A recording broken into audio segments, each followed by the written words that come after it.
As the Wolverines will be kicking off to Stanford in their backfield for the Wolverines, Mike Tender, Tom Key, and Frank Guzich are the linebackers. The deep men, Logan, Darden, and Elliott. All set and kicking off is Dana Coyne. Boots it down to the Stanford 6-yard line, where it's taken there by Miles Moore. He reverses and takes the reverse, keeps and goes down at the 14. Miles Moore taking the kickoff at the 6-yard line, a 54-yard boot. He got it back. They're going to spot it at the 15. The tackle was made by Dave Elliott and Tom Drake on the kicking team for the Wolverines. And Stanford goes into operation for the first time in the ball game at their own 15-yard line. They line up with John Winesbury, a wide flanker to the right side. Split left end is Miles Moore. Setbacks in behind. Brown and Sanderson. Bunts throwing a pass, trying to get it down to John Winesbury. It's blocked at the line of scrimmage. Greg Ellis, the big middle guard, put the rush on Bunts. It was blocked and incomplete. That'll make it second down and 10 to go. This is a question strategically for the Wolverines, whether or not they'll try to pressure Bunts with a rush, say, and, of course, gamble a little bit of coverage in those linebackers and offset that, of course, as far as Bunts is concerned, bothering Tom before he can get his pass and his patterns working outside. Blown back now is Reggie Sanderson. Three-man pass combination up front. And plunging through is Ellis to get Bunts and throwing him for a loss of 3 yards back at the 12-yard line. Don Bunts smeared by Greg Ellis, who just blocked the pass, and it will be 3rd and 12.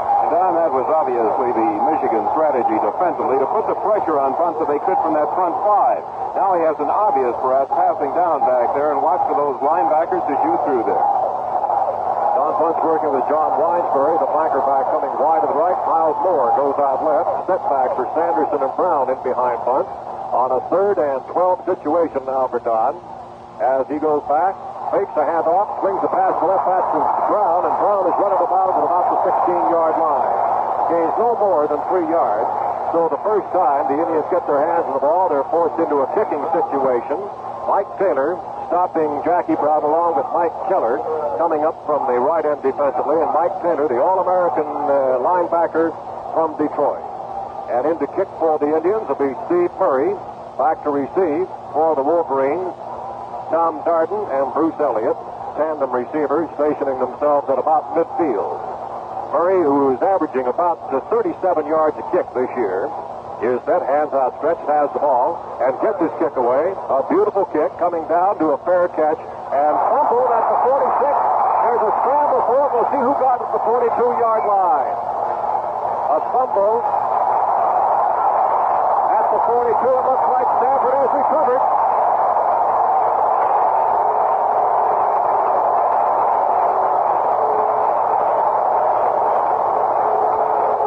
Darden, taking a fair catch at the 46-yard line, fumbled it, and it was Larry Jones from Pasadena who recovered for the Indians, and a big break for Stanford at the Wolverine 42 on the first kick of the ball game.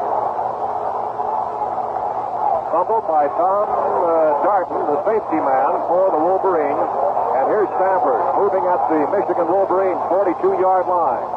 Normal Stanford spread, setbacks behind. A pitch on a reverse to Winesbury. He dashes through the tackle, fumbles the ball. Michigan got it.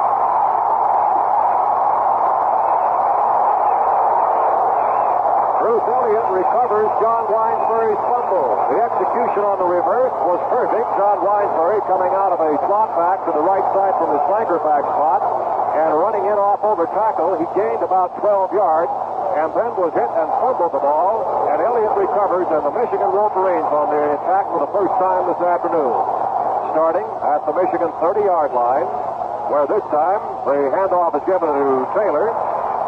As Taylor goes past the 31 up to about the 32-yard line, Tom Slade giving the ball to his favorite rusher, the all-time Michigan gainer, with 2,990 yards to his credit, beating out Ron Johnson's all-time record for the Michigan Wolverines in a career most valuable player of the Big Ten this past season. Mike Oldham has come in at the left end, split end spot for Bo Rather for the Wolverines, operating out of a wishbone attack. The fake to the fullback is now pitching a lateral over to Cypress, and he takes it up to about the 37. That's Cowdy. Coming out of that wishbone attack, Glenn Dowdy, tackled by Benny Barnes, coming up from the secondary for the Indians at about the 37-yard line. That's a gain on the play of about 6 yards, making it 3rd down and 2 to go for the Wolverines. Operating out of a wishbone attack, Tom Slade faking first to the fullback, Cyphers, and then giving to Glenn Dowdy. This time, Bo Rather goes wide to the right side. Tight end, Paul Seymour on the short side of the field, operating from a power eye now, are the Wolverines, power right. As the pitch back goes to Taylor, has trouble holding it, has it though, he's hit, and it doesn't look as though he has a first down. Bill Taylor, taking the pitch from Tom Slade, was tackled at about the 39 by Randy Podel, coming up from his safety spot, from the strong safety, and he's short, Taylor is, of a first down by about a yard, and that'll make it 4th down and a yard to go. Eric Cross goes back to receive for the Indians, and in to kick now for the Wolverines is Barry Dotzauer, number 2 kicker in the Big Ten, number 21 on the national list this year. He averaged 40 yards a kick.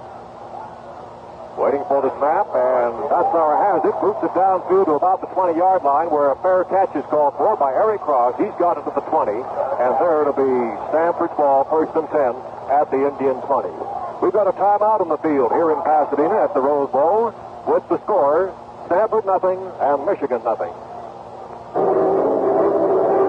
If you're on the road this weekend, driving through the pelting rain to get to the kids, to grandmas, or dodging traffic on the freeway this winter, getting to and from the ski slopes, you need to stay alert. You need self-control. You need a strong rear bumper. And here's something else you need. Our product does not guarantee to keep your engine clean, your batteries tuned, or your valves from leaking. It will not give you greater mileage or faster starting, but what it will give you is good company. It will keep you awake and alert, inform you of weather conditions. It will get you to your destination relaxed, in good mood, having been kept up to the minute on the latest news and sports, having been entertained by the brilliant and talented of this world, and having shared the conversation of intelligent people on a variety of subjects. Because you will have listened to Monitor. And this is Yasha Punchik speaking. Don't spend another weekend on the road without it.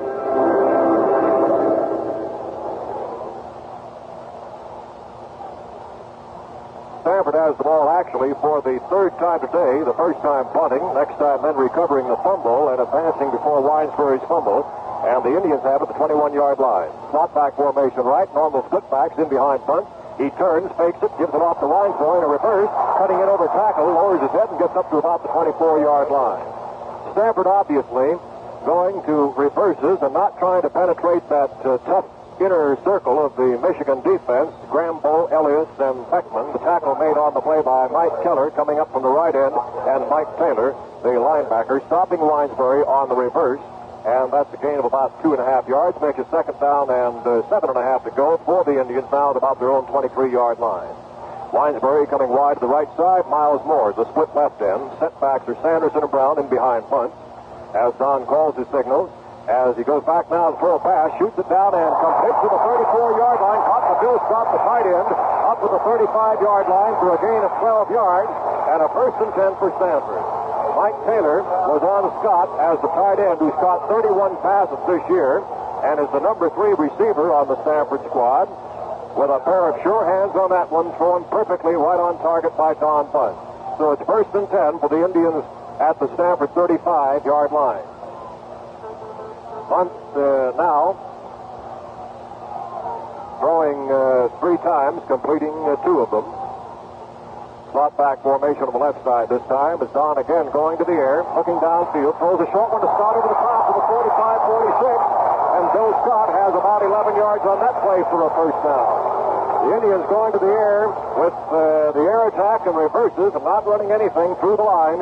Tom Key, the 2nd leading tackler of the Wolverines this year and a great hitter. That time was on Bill Scott, but not in time to avert the 1st down. It's 1st and 10 for the Indians, advancing this ball now from their own 21-yard line, quickly up to the Wolverine 45. Slot back formation on the left side, same setbacks in behind Don Bunch. Michigan with a 5-man line. Bunch rolls out left, throws it. It's caught by Winesbury at the 40. He's out of the 35. He's out of bounds and picks up 20 yards. John Winesbury as Don Buck executing Stanford's passing attack to near perfection now. Bruce Elliott, the wide side halfback for Michigan, the right defensive back for the Wolverines. Making the stop on the play as Winesbury was rolled out of bounds at about the 35-yard line of the Wolverines, where it is now 1st and 10. Stanford having penetrated Michigan territory for the second time now today. Left end split, flanker back to the right side. As Bunce ready, throws to the right flat blocked and knocked away. That time of Butch Carpenter putting on a great rush that time from his left end spot defensively for the Wolverines. He's a boy who dumped opponents for 81 yards in losses this year after sitting out most of the 1970 season with a bad knee. Butch Carpenter of Michigan, and he puts the rush very effectively on Don Bunce that time and makes it 2nd down and 10 to go at the Wolverine 35. The Indians got as far as the 30 on the previous series when Winesbury ran that 12-yard reverse and then fumbled.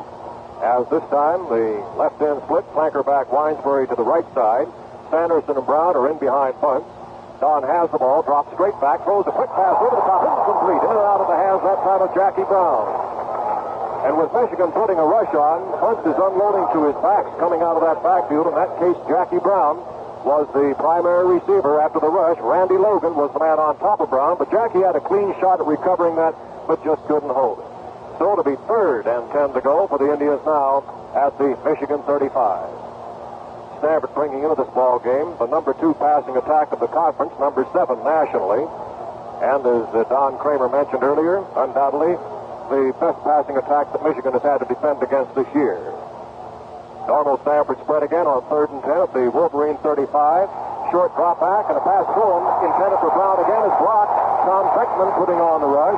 Bunce is not going very deep. He's only dropping back some 4 or 5 yards behind the line of scrimmage. Is not taking a deep pocket. He's throwing to those running backs coming out of there. And Rod Garcia now comes into the ball game to attempt a field goal to put the Indians on the scoreboard here. Steve Horowitz last year kicked one 48 yards in this stadium for a Rose Bowl record. This one would have to go 52 yards. Garcia kicking from the 42 out of the hold of Steve Murray. Waiting, hands outstretched.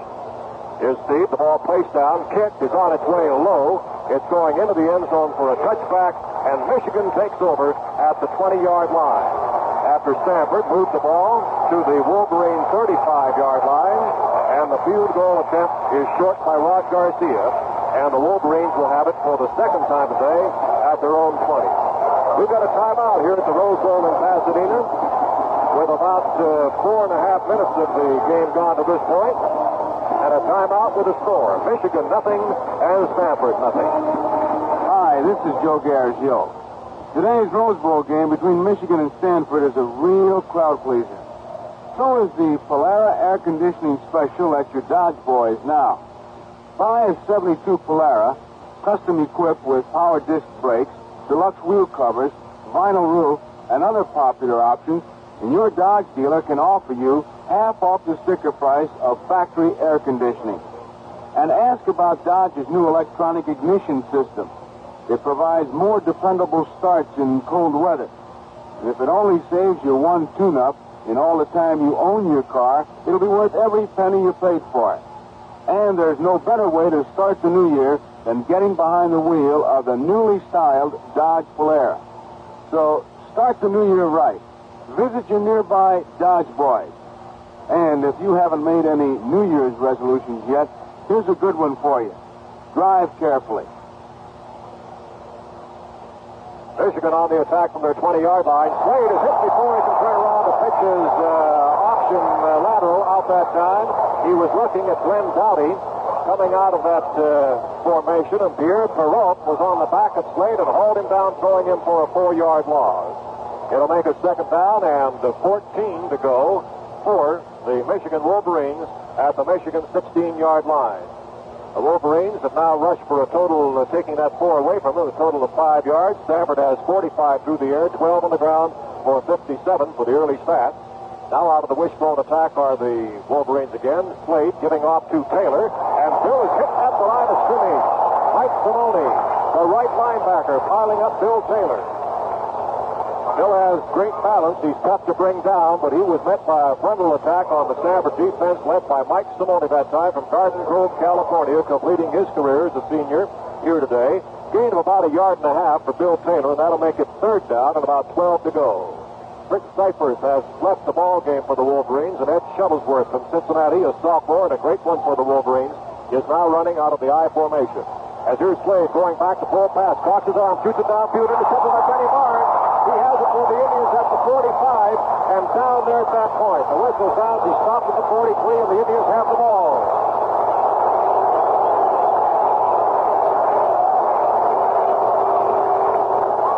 Tom Slade going to the air, intended that one for Glenn Dowdy, and Benny Barnes picked it off for the Indians at the 45-yard line.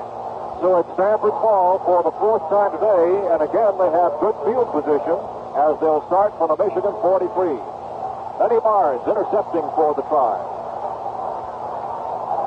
Benny had 7 interceptions this year, number 12 in the nation, and the Wolverines has found it's dangerous to pass in his area. Here's Bunch Ready, pitching a ladder out to Brown, cuts in and goes down, hit at the line of scrimmage, thrown in fact for a yard loss that time by Tom Key. The great middle linebacker for the Wolverines, along with Butch Carpenter coming in from the left end.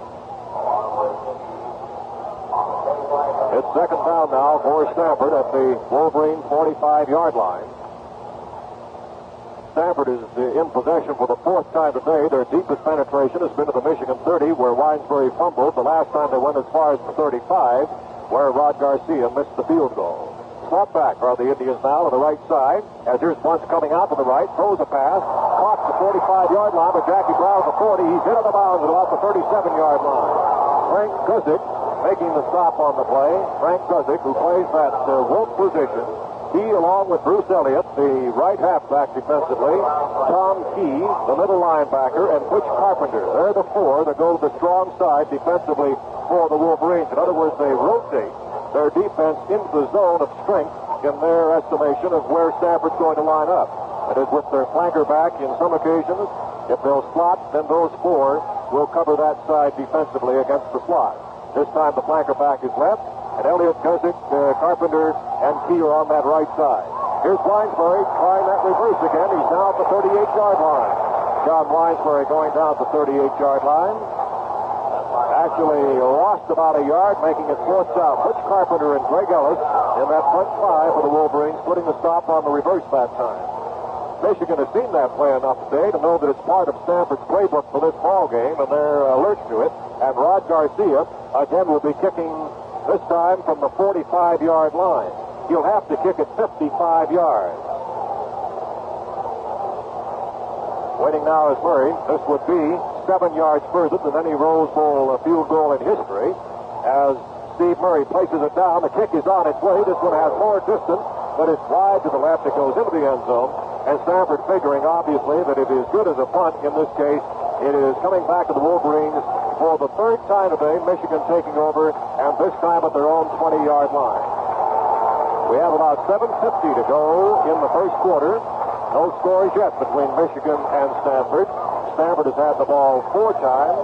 The Wolverines 3. As the last time, their drive was stopped by the interception on a pass by Benny Barnes. Previous to that, they had the kick. And as Tom Slade starts calling his signals, flags are thrown, somebody jumping. And Michigan walking backward against the Wolverines, possibly. Jeff Seymour is there talking about it, and it's probably a procedure penalty, and that's what it is. Illegal procedure against Michigan. Jim Coote was the man who possibly took the first step ahead of the signals of Tom Slade and costing the Wolverines 5 yards. So it is 1st and 15 now for Michigan at the Wolverine 15, operating out of a power eye right as Tom Slade calls his signal. The pitch back is to Taylor. Bill tried to turn the corner, hemmed in, hit down the 16-yard line after gaining only 1 yard. And this great Michigan running attack is having trouble finding holes up front in Stanford's front 4, Sampson, Lazarus, Butler, and Perrault. And that time Chuck McLeod coming in from his left halfback spot defensively to get Bill Taylor. Bill Taylor, who averaged 5.5 yards per carry, and Bill has picked up today nothing more than 2 yards and 3 yards at most. Taylor has had 4 carries for a total of 7 yards so far. As again, into the wishbone attack they go. Slade ready, and fakes to the fullback. Going around is Bo Rather on an end around. Has the 20 to the 25 to the 30, and down at the 32-yard line. Bo Rather. A play nicely conceived and just about perfectly executed for the Wolverines that time. Coming out of the wishbone attack, Tom Slade pitched to Bo Rather coming around from the split end spot, and he carried it to 31 where Pete Lazarkich and Randy Podol stopped him for the Indians. Enough yardage there, about 15 yards for a first down and 10 to go for the Wolverines, their best gain of the afternoon. In the wishbone attack again is Michigan, as Tom Slade calls his signals and gives to the fullback. Straight through the middle goes Ed Shuttlesworth this time, carrying the front end of that wishbone, the fullback, of course, with the two halfbacks, Bill Taylor and Glenn Dowdy, the wingback, lined up behind him. And Shuttlesworth, who lost only 2 yards all season as a Michigan ball carrier, picks up about 2 yards on that one. Larry Butler, the right guard defensively for the Indians, stopped him. Indians with different terminology of their men up front. They call the outside men tackles and the interior men guards. Here's Slade ready. He's rolling on an option left. Throws it back to Dowdy as Glenn tries to turn the corner. He just fumbles the ball there in the seat. The whistle is blown. There's a flag on the field. We may have that the play called back. Glenn Dowdy taking a pitch on the option from Tom Slade. Dowdy, the wingback, going to be against Michigan. The gain was for about 2 or 3 yards. And it might be illegal use of the hands against the Wolverines, which, of course, would cost them 15 yards.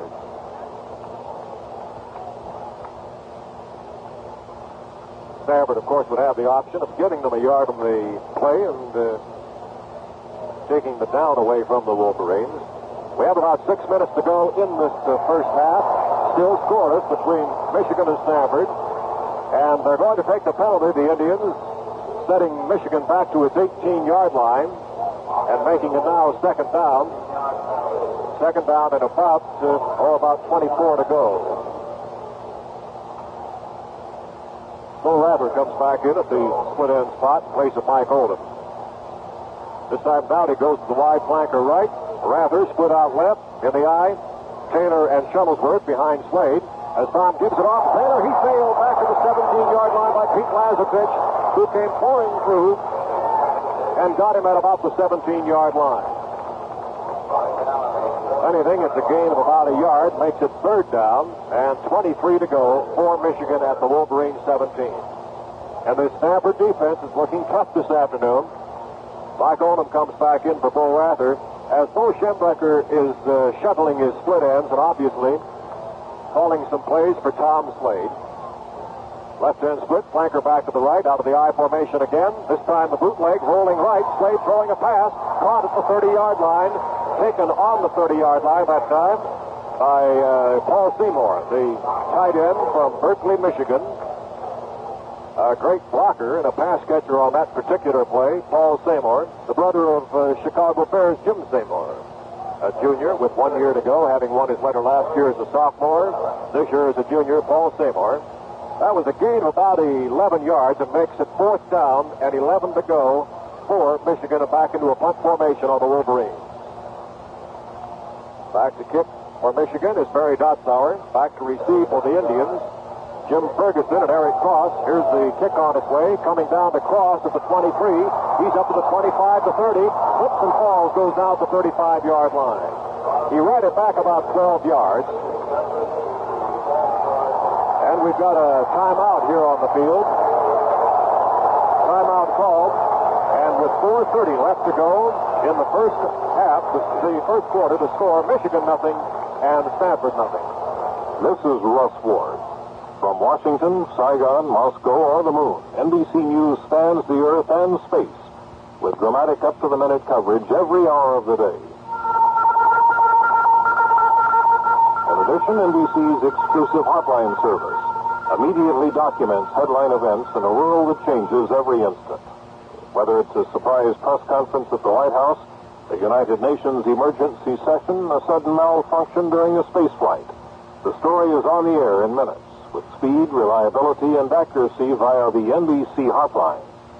Utilizing the latest in electronic and satellite communication systems, NBC's worldwide staff of correspondents and the anchormen here at home are on the job 24 hours a day, covering the events and the people making news in today's world community. For clear, concise, solid reporting, backed by the world's largest broadcast news organization, stay tuned to NBC.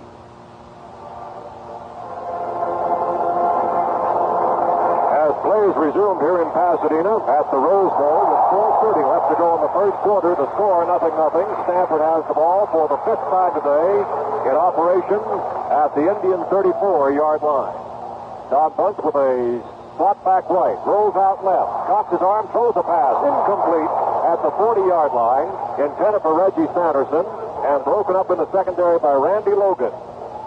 A Detroit product, a junior who originally played in the Michigan system on the offensive unit as a wingback and now used on the defense, works to the short side of the field and to the weak side alignment of the opposition, in tandem with Bruce Elliott, the strong side halfback, along with Frank Guzik, Tom Key, and Butch Carpenter.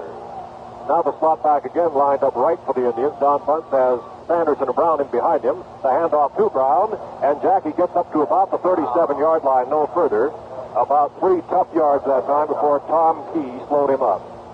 Stanford has now picked up about 65 yards total yardage. 12 on the ground, 53 through the air against Michigan's 37, 24 by rushing, and 13 from passing. Stanford now on a 3rd and long situation, 3rd and 8. Slot back formation to the right. Moore and Winesbury, the receivers. And here's Bunce going back, looking this way, throws his pass, is incomplete, almost intercepted by Frank Guzik. Guzik and Butch Carpenter had the rush on that time, again on the strong side defensively for the Wolverines, and Guzik had an interception in his hands that he couldn't hold. The intended receiver was John Winesbury, but the pass was much closer to Guzik than it was to John. So it'll be 4th down and 8 to go. Tom Darden goes back in a receiving formation for the Wolverines along with Bruce Elliott. Back to kick for the Tribe is Steve Murray for the 2nd time today.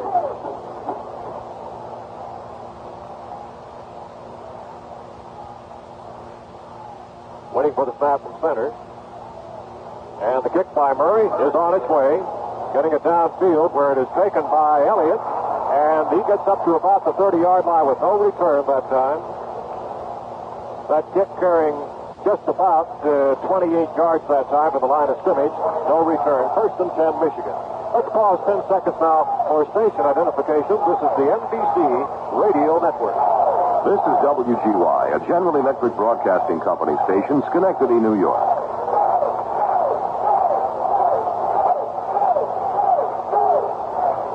Here's Michigan going from its own 30-yard line. 1st down and 10 to go. Power eye left is Wade.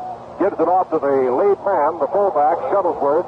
Carries that ball up to about the 34-yard line, coming out of the I formation that time. The Wolverines mixing their offense from the power I, in which the 2 running backs, Taylor and Shuttlesworth, line up behind each other, of course, and then Dowdy either left or right. And sometimes they'll be out of the wishbone, which puts the fullback, Shuttlesworth, up front, and Dowdy and Taylor in behind him. Gain of about 4 yards. 2nd down and 6 to go for Michigan now at the Wolverine 34-yard line.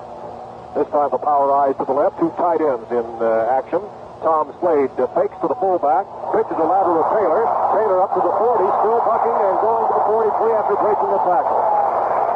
Gain on the play of about 10 yards. That's enough for a 1st down for the Wolverines. Pete Hansen up front of the left side of the front 4, along with Jim Merlin, the left linebacker.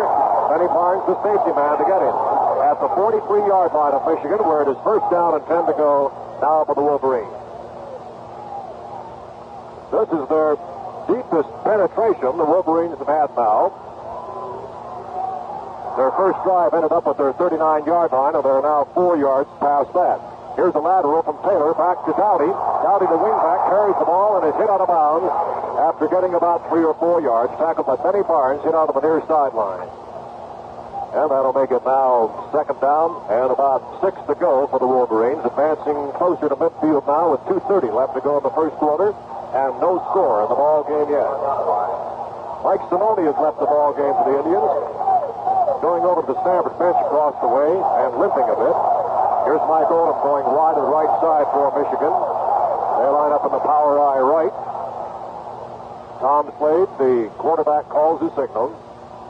Stanford with a 4-man line. The pitch goes to Taylor. He goes over the right side, finds a hole past the 50 and down to about the 47-yard line. And Don, for the first time this afternoon, it looks as though Stanford's line is giving some holes in there to that running attack. That's been the thing that's impressed me in the first quarter so far, Don, is the way that Stanford defense has been so agile and so fluid to utterly stop Michigan's running attack. In fact, the longest game they had, and they had only picked up about 7 yards, was that reverse to Rather as he rambled for about 14. But Michigan now underway and opening some holes in that offensive line, and they've picked up the first down on the Stanford 47-yard line.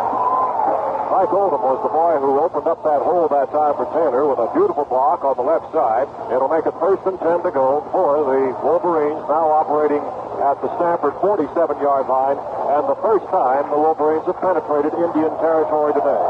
2 minutes and 10 seconds left to go in the first quarter, and the score, 0-0.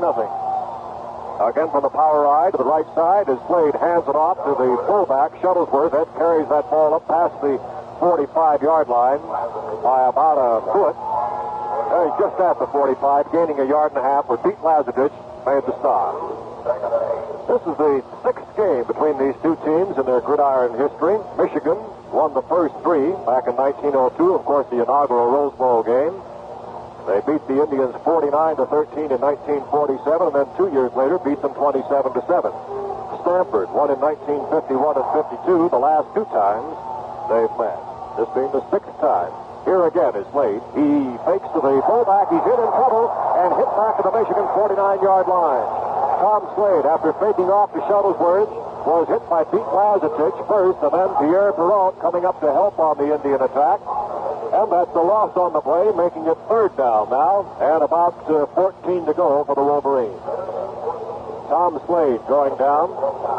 Tom has been the starting quarterback for Michigan the last 7 games, having shared that spot with Larry Sippa earlier from Cincinnati.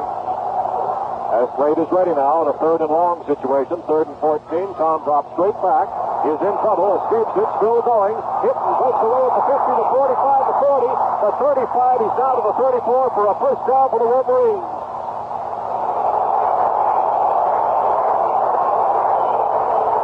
Dennis Peterson and Tim Robin finally got him as Tom Slade ran out of a broken play and did a beautiful job of escaping the trouble he was in back around his own 45. He ended up with a gain of 17 yards and a first down of the Stanford 34-yard line.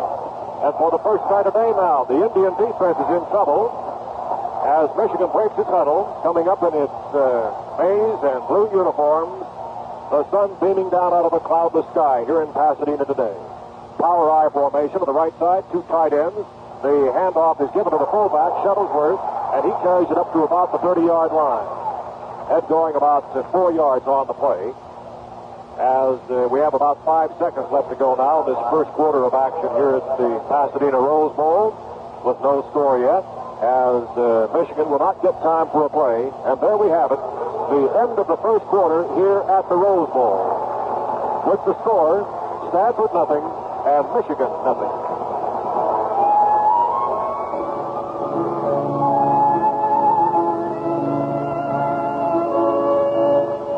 Soaring prices got you down. Has that toothpaste smile turned into a frown? Is your mother-in-law still hanging around? Oh, you need a little spice in your life. You say your son's growing a beard while you've gone bald. You took your new car out for the first time, and it stalled. And the Internal Revenue Office just called. Oh, you need a little love in your life. And you, madam, still trying to lose those 10 pounds, and your son with the paper route sick, so you're making the rounds. Yes, the days do indeed have their ups and their downs, and you could use a few laughs in your life. Well, the solution is simple. I think you'll agree. It's Dr. Brown's Remedy, which happens to be lots of music, news, sports, and occasionally me. and it's available daily right here on NBC.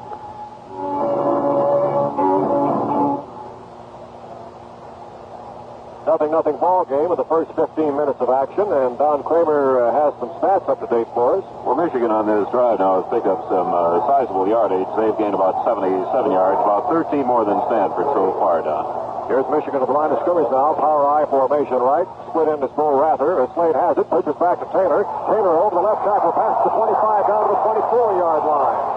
Tom Slade hit at giving that ball to Bill Taylor, who was hit at the 24-yard line by Jeff Seaman, the middle linebacker, along with Benny Barnes, the free safety for the Indians, at about the 23. That's a gain enough for a first down for the Wolverines, now at the 23. That is Michigan's fourth first down of the afternoon, the same for the Indians, as Michigan, the Big Ten champs, of the line of scrimmage now with a power I formation right. Both tight ends are in there. Seymour and Steele. As here's a lateral back to Taylor behind a block of Shuttleworth. He's got a hole and gets down to the 20-yard line. Gets to about the 19 before he's tackled there by Tim Robnett, coming up from his right halfback spot, along with Pete Lazardich, the left guard. Jim Coode cleared the hole, and Tom Slade also, after he gave that ball, then threw a block himself. It's second down, a gain of 4. Second down and about 6 to go for the Wolverines. Just a foot past the 20-yard line of Stanford. The Wolverines started this drive from their own 34-yard line. They've gone 46 yards with it now. As power I right, the handoff is given to Taylor, and he gets past the 20 down to about the 17-yard line before he's tackled. Got a block that time from Tom Coyle, leading the way through to about the 17. Gain of almost 3 yards, and it's third down and 4 to go for Michigan. And here's a key play. Greg Sampson and Jim Merlo stopped that last one. This is about the most important play the Wolverines have had to call today. Trying to keep the drive going. If they miss the yardage, it'll be fourth down, of course. Third down and 4 to go. Power I right. Both ends in tight. As here's the handoff. Fake. And now lateral back to Taylor. He's in trouble and hit at the 14-yard line. Short of the first down by about 2 yards. Bill Taylor was hit just past the 15. Randy Podle came up from the strong safety spot and stopped Taylor short of the first down by about 1.5 yards. And so now the question from the bench from Bo Schembechler: will the Wolverines go to their kicking specialist Dana Coyne, who has won the last 2 games for the Wolverines over Purdue and Ohio State with those field goals, by which they beat the Boilermakers 2017 and the Buckeyes by 10-7. They're not going this early in the ball game for the field goal. They're running out of a power I. Fourth down, 1.5 yards to go at the Stanford 14-yard line. Slade has the ball, pitches to Taylor. He's hitting, looks like he has the yardage. Taylor going over the left guard spot. Getting the ball there. There may be a penalty on the play, however. There's a marker on the field which could nullify Taylor's first down effort. It's offside against Stanford, though, and Michigan will have the first down. In either event, whether Taylor made it or not, but it appeared as though Bill had it on his own without help of the penalty in that case. He did not make 5 yards, though, so the Wolverines take the penalty and move it now past the Stanford 10-yard line. We're about 2.5 minutes into the second quarter of the scoreless ball game, but the Wolverines on the verge of doing something about putting something on the board for the first time today. Mike Sinoni, who had hobbled off the field a moment ago with a bad foot, is back into the action now as the right linebacker. Seymour and Steele, the tight ends, out of a power I, running the Michigan offense. The handoff is given to Taylor, and Bill is piled up at about the 8-yard line. Greg Sampson and Larry Putler making the stop at about the 8. Bill Taylor, a hard-running tailback, coming out of that I formation. All-time Michigan rusher. Made the Football News All-American squad and a 3-year All-Big Ten star. He took the ball down to about the 8-yard line, gaining only 1 yard. Second down and 8 to go for a touchdown for Michigan now. They're inside the 10 when they started this drive.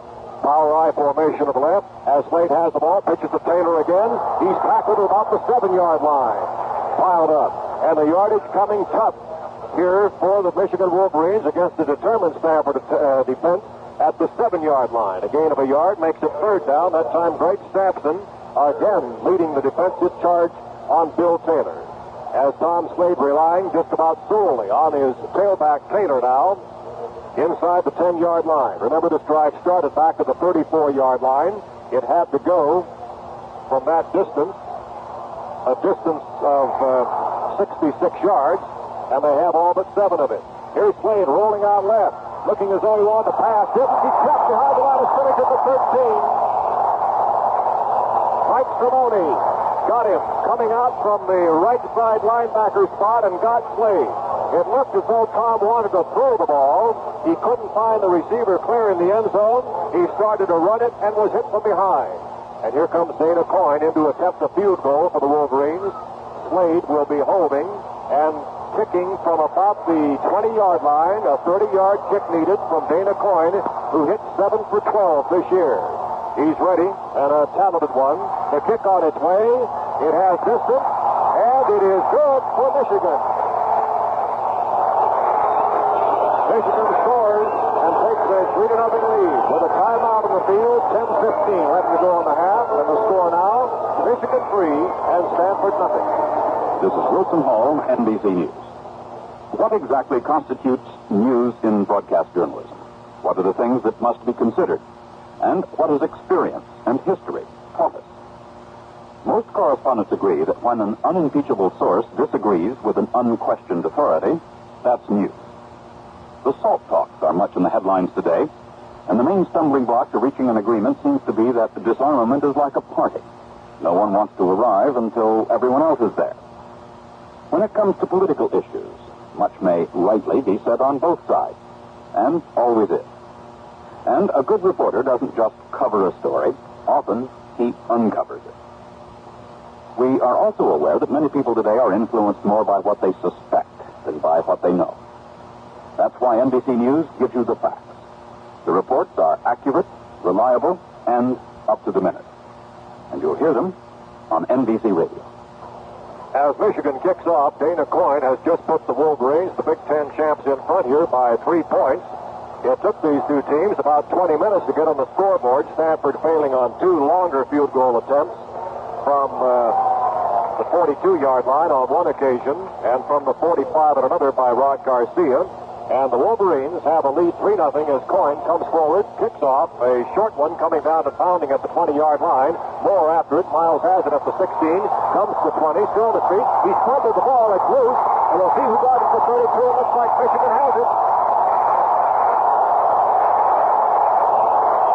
Michigan recovering. Dana Coyne was the man who kicked off, and Dana Coyne recovers the fumble as Miles Moore running it back.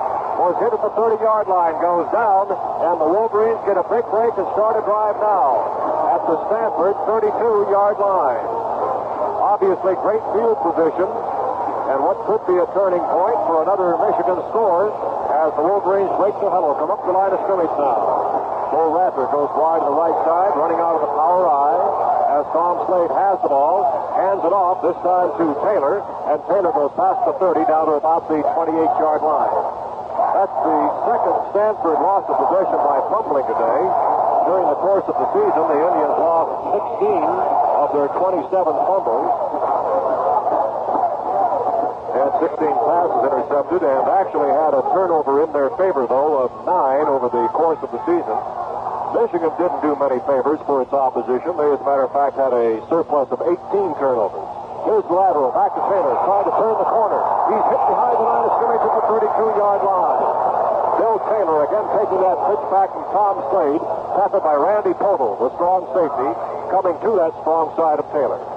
So it'll be 3rd down after that loss, and 10 to go again for the Wolverines, starting from the original line of scrimmage at the 32. Paul Seymour and Paul Seal.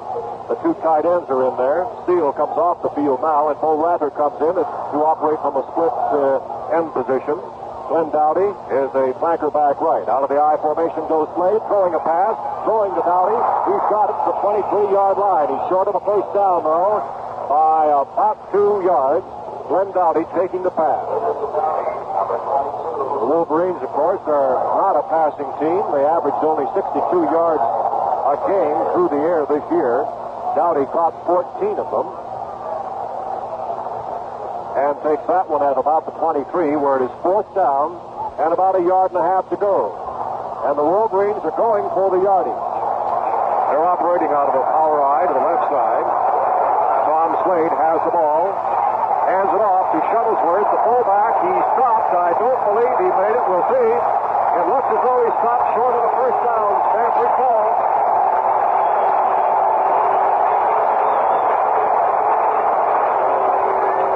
That was Lou Williams from Los Angeles, a senior, reserved right in defensively for the Stanford Indians, who came in to stop Shuttlesworth that time, short of a first down, and the Indians take the ball away from the Wolverines at their 23-yard line. We've got a timeout on the field with 8:23 to go in the half, and the score is Stanford 0, Michigan 3. Now, a 1972 Chrysler, Plymouth, and Dodge, cars of the Chrysler Corporation.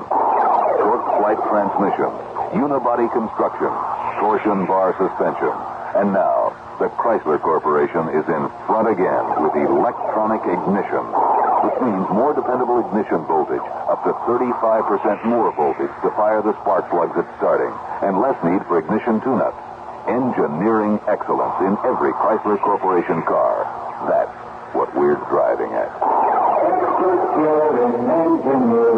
Chrysler Corporation announces electronic ignition. There are no points to wear out, no condenser to replace.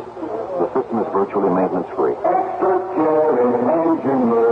Isn't it time you took a ride in one of the Chrysler Corporation cars? Chrysler Corporation cars. Your Dodge or Chrysler Plymouth dealer will arrange it. Chrysler Corporation cars. And you take extra care, too. Buckle up. Stanford's ball, its own 23-yard line. Slot back formation right. The handoff's given to Jackie Brown. He plunges over the left side, gets up to about the 27-yard line before hit by Mike Taylor. The linebacker on the left side, stopping Brown. Gain of about 4 yards for Jackie. And it's second down and 6 to go. The Wolverines on that long drive of theirs ate up 53 yards, and they have a total now of 98, 77 of those by rushing. Stanford has a total of 64, 53 of those by passing. As the Indians up to the line of scrimmage again. This time the left hand split. Flanker back is to the right side. Punts on a draw. Keeps it and doesn't go anywhere as he fools nobody. And in particular, Fred Grambo was on his back immediately. There's a play that Jim Plunkett ran here so successfully last year against the Ohio State Buckeyes in Stanford's victory over the Big Ten champs of 1970. But that time Bunce got no more than a yard on the play. It's third down now and about 4 to go. Michigan leading Stanford for the moment by the score of 3-0. Wolverines with 6 first downs against Stanford's 4. As here comes the tribe up the line of scrimmage again. Third down, 4 to go for the Indians. As Bunce has the ball, dropping back to throw a pass. Good protection, throws it. It's incomplete, almost intercepted. Tom Key, middle linebacker, had a hand on that ball, and flag might have been thrown on it. We'll see. No, it's Bill Scott was the intended receiver. And that'll make it fourth down. Fourth down and 4 to go for the Indians, just short of their own 30-yard line. This was the 6th time the Indians have had their hands on the ball today. This is the 3rd time they've been forced to kick. Tom Darden, along with Bruce Elliott, the receivers, lined up for the Wolverines. And Steve Murray back to punt for Stanford. Line of scrimmage is the 29. Waiting for the snap, and Murray's got the ball. Kicks it downfield. A nice kick, chasing Elliott back to the 24. He fumbles it, picks it up, still going, and hits out the 29-yard line. That kick was good for about 47 yards by Steve Murray. It was run back 5 before by Tom Darden before he was tackled by Tim Shalleck. And it's 1st and 10 to go for the Michigan Wolverines at the Wolverine 29-yard line. We're midway through the second quarter here now in Pasadena. On a beautiful day, the weather could not be any nicer. Sun beaming down out of a cloudless sky here in Pasadena. Wolverines lined up in a wishbone attack. The handoff is given to Dowdy, and Dowdy carries it past the 30 up to about the 36-yard line. Coming out of that right side of the wishbone attack, Glenn Dowdy that time carries it to the 36, gaining 8 yards on the play before Mike Simone stopped him, where it is second down and 2 to go now for Michigan at the Wolverine 36-yard line.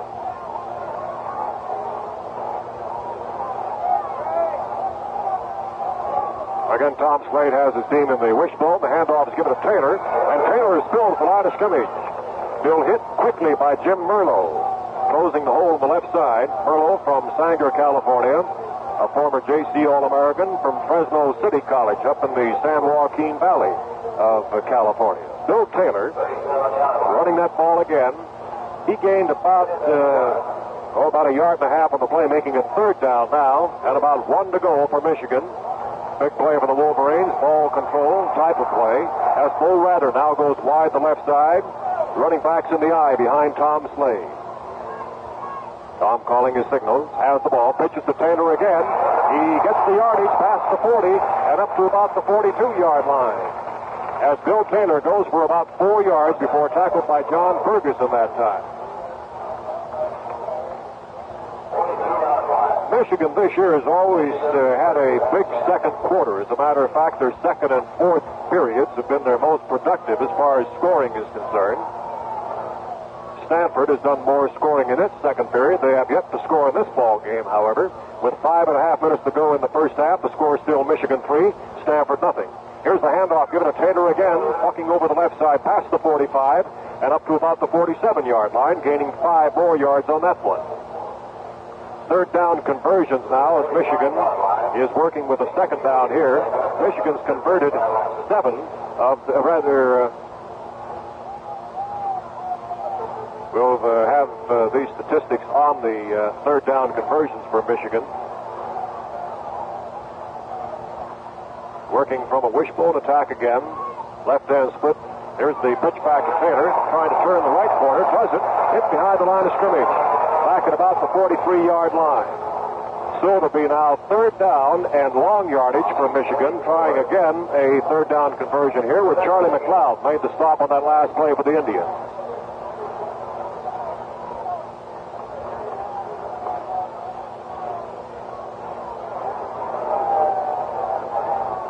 Third down and 8 to go. Michigan tries to convert a first down here now. They have tried 7 times, and when they got one a moment ago, that was their first time in 7 tries. Here's Slade going back to pass, throws it incomplete. As Glenn Dowdy was the intended receiver and Charlie McLeod covering him tightly for the Indians. And it will be fourth down now for Michigan at the Wolverine 44-yard line. So that is 8 times now Michigan has been faced with a third down situation, gaining the first down on one occasion. The Indians have had 5 third down situations on which they failed to gain that all-important first down to keep possession. Jim Ferguson goes back to receive as Michigan having to kick here from its 44-yard line, and back to kick for the Wolverines is Barry Dotzauer. Waiting for the snap. Ferguson and Cross are back deep. The kick coming down to Cross at the 12-yard line. He's up to the 18, 19-yard line, and down he goes after returning 17 yards on a kick that carried 44. We've got a timeout here at the Rose Bowl with 4 minutes and 13 seconds to go in the half, and the score is Michigan 3, Stanford nothing. Hey, you out there, how'd you like a couple of G's? Okay, here they are. Joe Garagiola and Kurt Gowdy. Hi, gang. Hello, everybody. I see here that according to a recent poll, you two are voted the most popular sportscasters in the country. Hey, how about that, huh? Of course, we'd like to think NBC Radio had a little something to do with that. Well, we'd kind of like to think our considerable talents had a little something to do with it, too. Like Joe's quick wit and that great boyish charm. And Kurt's long experience in sparkling commentary. Oh, okay, you guys. I think you made your point. Anything you'd like to add? Yes, sir. Join me weekdays on the Joe Garagiola Sports Show and weekends on Monitor. And join me Monday through Friday for a look inside sports, and also weekends on Monitor. Fellas, isn't there something else? Oh, you mean like Monitor also stars the ever-popular Gene Rayburn. Boy, you're really a great sport. Hey, Joe, I think you just parlayed 2 G's into 3. Stanford with its 7th drive of the afternoon starting here. On the previous 6, they've had to punt 3 times. They fumbled once, and 2 field goal attempts by Rod Garcia, both of which were short. And here are the Indians ready. Left hand split, flanker back right, punts back to pass, throws it, caught by Moore at the 34-yard line for a gain of about 15, and a 1st and 10 for the Indians. Randy Logan was the man on top of Orr as he caught that ball at the 34, a gain of 15 yards, and a first down and 10 to go for Stanford. Orr in there. Eric Cross confined to return duties only today. Eric, the boy who's been hampered with a hamstring muscle pull all year, but was determined to get into this Rose Bowl game here this afternoon in his last contest. Once again now, ready? Here's Don Punt. Lamanuzzi's in the game. Punts on a handoff, gives to Reggie Sanderson, and Sanderson gets to about the 43-yard line. Vic Lamanuzzi's come in for the first time today in place of Jackie Brown. Lamanuzzi from Fresno, a junior weighing 185 and a one-year campaigner in this his junior year. The tackle made that time by Tom Key, along with Dave Gallagher, who's in for Fred Gramble now at the left guard spot. The front five for Michigan. Operating with 4 men up front now as Bunts on a second down situation, throwing a pass in and out of the hands of Bill Scott. Scott was the intended receiver. It bounced off his hands. It was Tom Key who got a hand up on there and deflected the ball just at the moment that Scott had a hand on it too. So that'll make it third down. Third down and still about 6 or 7 yards to go. Call it 3rd and 7 for Stanford at their own 37-yard line. Glenn Stone has come in now for Bill Scott at the tight end spot. Winesbury goes wide to the right side. Flanker back to the right, and split end Miles Moore to the left. Setbacks in behind Don Bunts. As the quarterback goes back to throw a pass, shoots it in and out of the hands of Winesbury and almost intercepted. Frank Gusick had a hand on that one after it deflected off the hands of John Winesbury, the intended receiver, and Stanford is faced with a 4th and 7 at their own 37-yard line. The Indians have no option but to kick.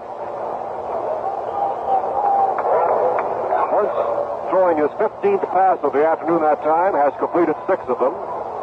Tom Darden, along with Bruce Elliott, go back to receive. And Steve Murray is set to kick from the Stanford 37-yard line, the line of scrimmage. Murray's 4th kick of the afternoon. Waiting for the snap, and here's his punt. Coming downfield to about the 21-yard line was grabbed by Elliott, up to the 25 to the 29-yard line. Tom Darden it is, taking that kick from Steve Murray. The kick was good for 42 yards and run back about 8. Tackled by Tim Shalleck for the Indians on the run back. 1st and 10 Michigan at the 29. Before they run the first play of this drive, let's pause 10 seconds for station identification. This is the NBC Radio Network. This is WGY, a General Electric Broadcasting Company station, Schenectady, New York.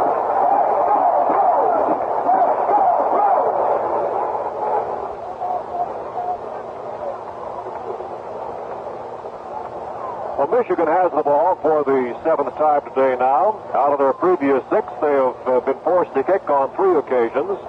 One of their 6 previous drives was stopped on an intercepted pass by Benny Barnes.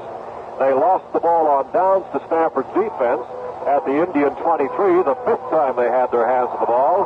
And, of course, the all-important 4th drive for Michigan, which started at their 34-yard line, went 53 yards before it was capped off by the only scoring play of the day, when Dana Coyne kicked a 30-yard field goal by which the Wolverines are now in the lead. Don, if that defense holds up the way they have during the year, it's going to be tough for Stanford to even get those 3 points back. Well, that's exactly what it's been so far, Don, has been that defensive struggle. Stanford had the scoring opportunities in the first quarter, but a couple of field goal attempts by Garcia fell short. Michigan has had the scoring chances here in the second quarter and have cashed in only on that 30-yard field goal by Dana Coyne. First down for Michigan. 1st and 10 for Michigan. Out of the wishbone attack to come as Slade drops back to throw a pass.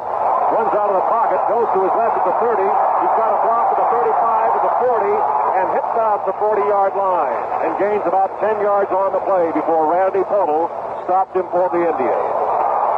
Guy Murdoch, the co-captain and center on the offensive unit for Michigan, was the man who threw a block and sprung Slade on the left side up to about the 40-yard line. Tom dropped straight back as if he wanted to throw again and then had to run it. It'll be 1st and 10 for Michigan, a gain of 11 yards on the play for the Wolverine quarterback. Again, Tom puts them in the wishbone attack.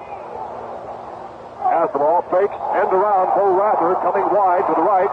He's hit at the 42-yard line. Bo Rather gains a couple of yards before Dennis Bragonier, the left halfback, and Pat Moore, the left linebacker, stopped him. Tom Slade that time using none of the three lined up in that wishbone attack, instead giving to Bo Rather on the end around. The others sent into a blocking situation, and Rather ran it from left to right up to about the 43-yard line. Gain of 3 yards, second down and 7. Glenn Doughty's out now, and Paul Steele, the two tight ends, are in there. Running out of the I formation, Tom Slade calls his signals. As Taylor and Shuttlesworth behind him, a hand on the pitch back to Taylor, and Taylor gets up to about the 47-yard line. Gains some 4 or 5 yards before Pete Lazartich made the stop that time. Paul Steele was the man leading the interference that time for Taylor. And it'll make a third down and about 2.5 to go for the Wolverines now at the Michigan 47. Only a minute and 25 seconds remain in the first half, and still only that one field goal of Dana Coyne's separates these two teams from the scoreless tie. 3-0 in favor of Michigan.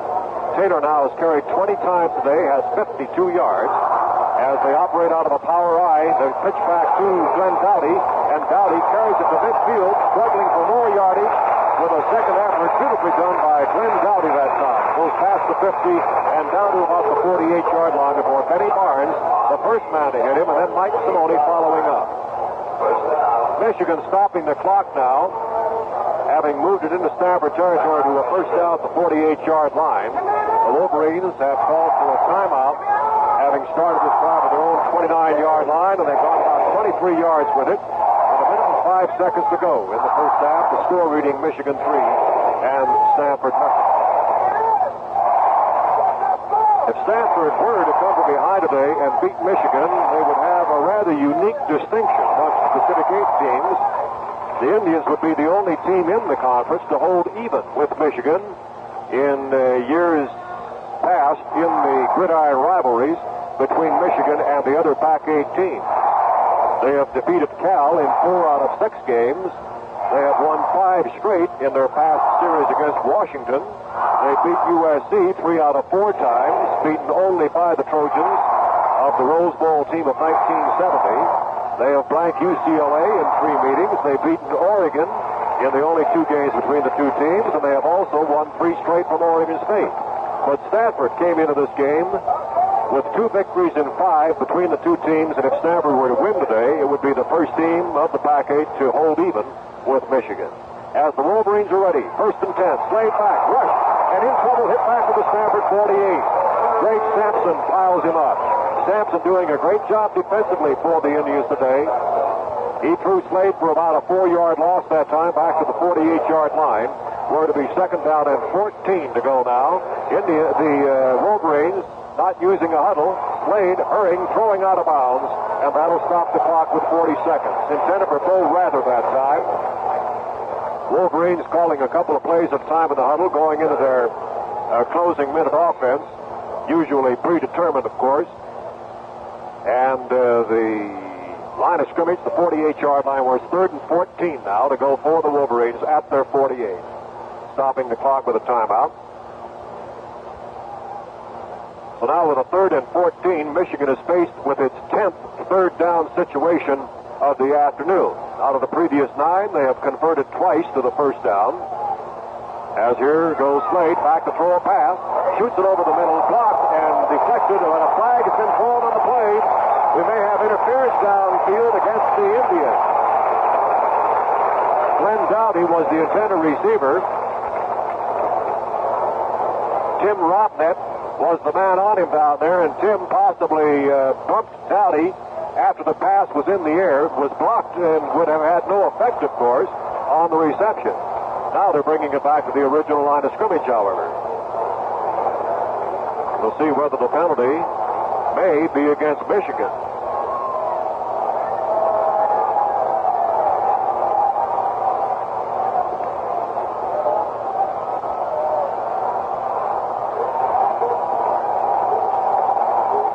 The interference call was against the Wolverines and refused by Stanford on that 3rd down situation. The defensive pass interference gives Stanford possession once more in the closing seconds of the half. Barry Dotzauer kicking. A fair catch called for by Eric Cross at the 19-yard line. And there it'll be first down and 10 to go. That kick from the 48-yard line. Fair caught actually at the 20-yard line. A 32-yard kick for Dot Sauer. And the Indians have it first and 10 now at the Stanford 20 with 31 seconds yet remaining in this first half. The score 3-0 in favor of Michigan.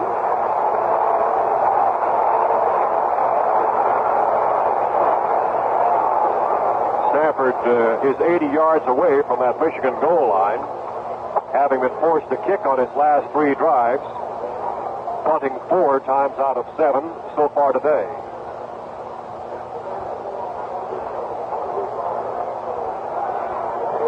Michigan has been forced to kick also 4 times in its 7 drives.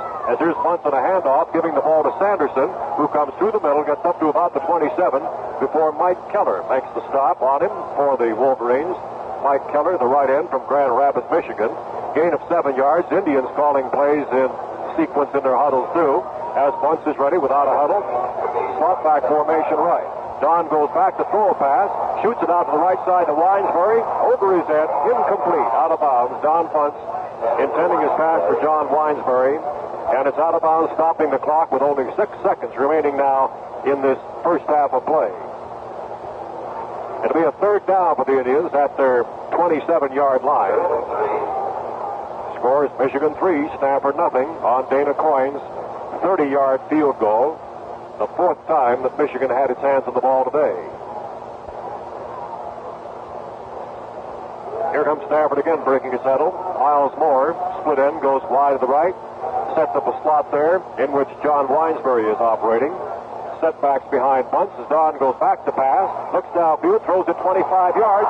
Moore catches it up to 45 to 50. Down to the 47. His time is running out, I believe, and that's all there is. As Moore takes that pass, goes about 2 yards into Michigan territory just as the gun sounds, ending the first half. With the score, Michigan 3 and Stanford nothing.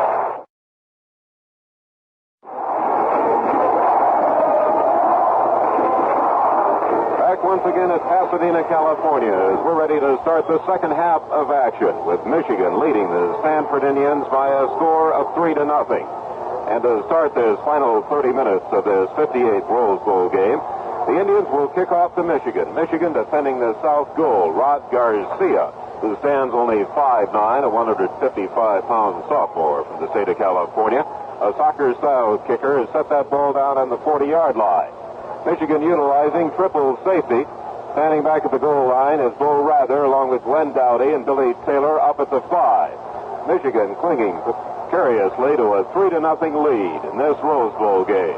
Garcia with the ball spotted at the 40-yard line on a perfect day for football. Puts his foot to it, high and over and kick. Rather gathers it in on the 9, swings to the 15, to the 20, 25, 30, almost into the open. Finally nailed to the ground up at the 40-yard line.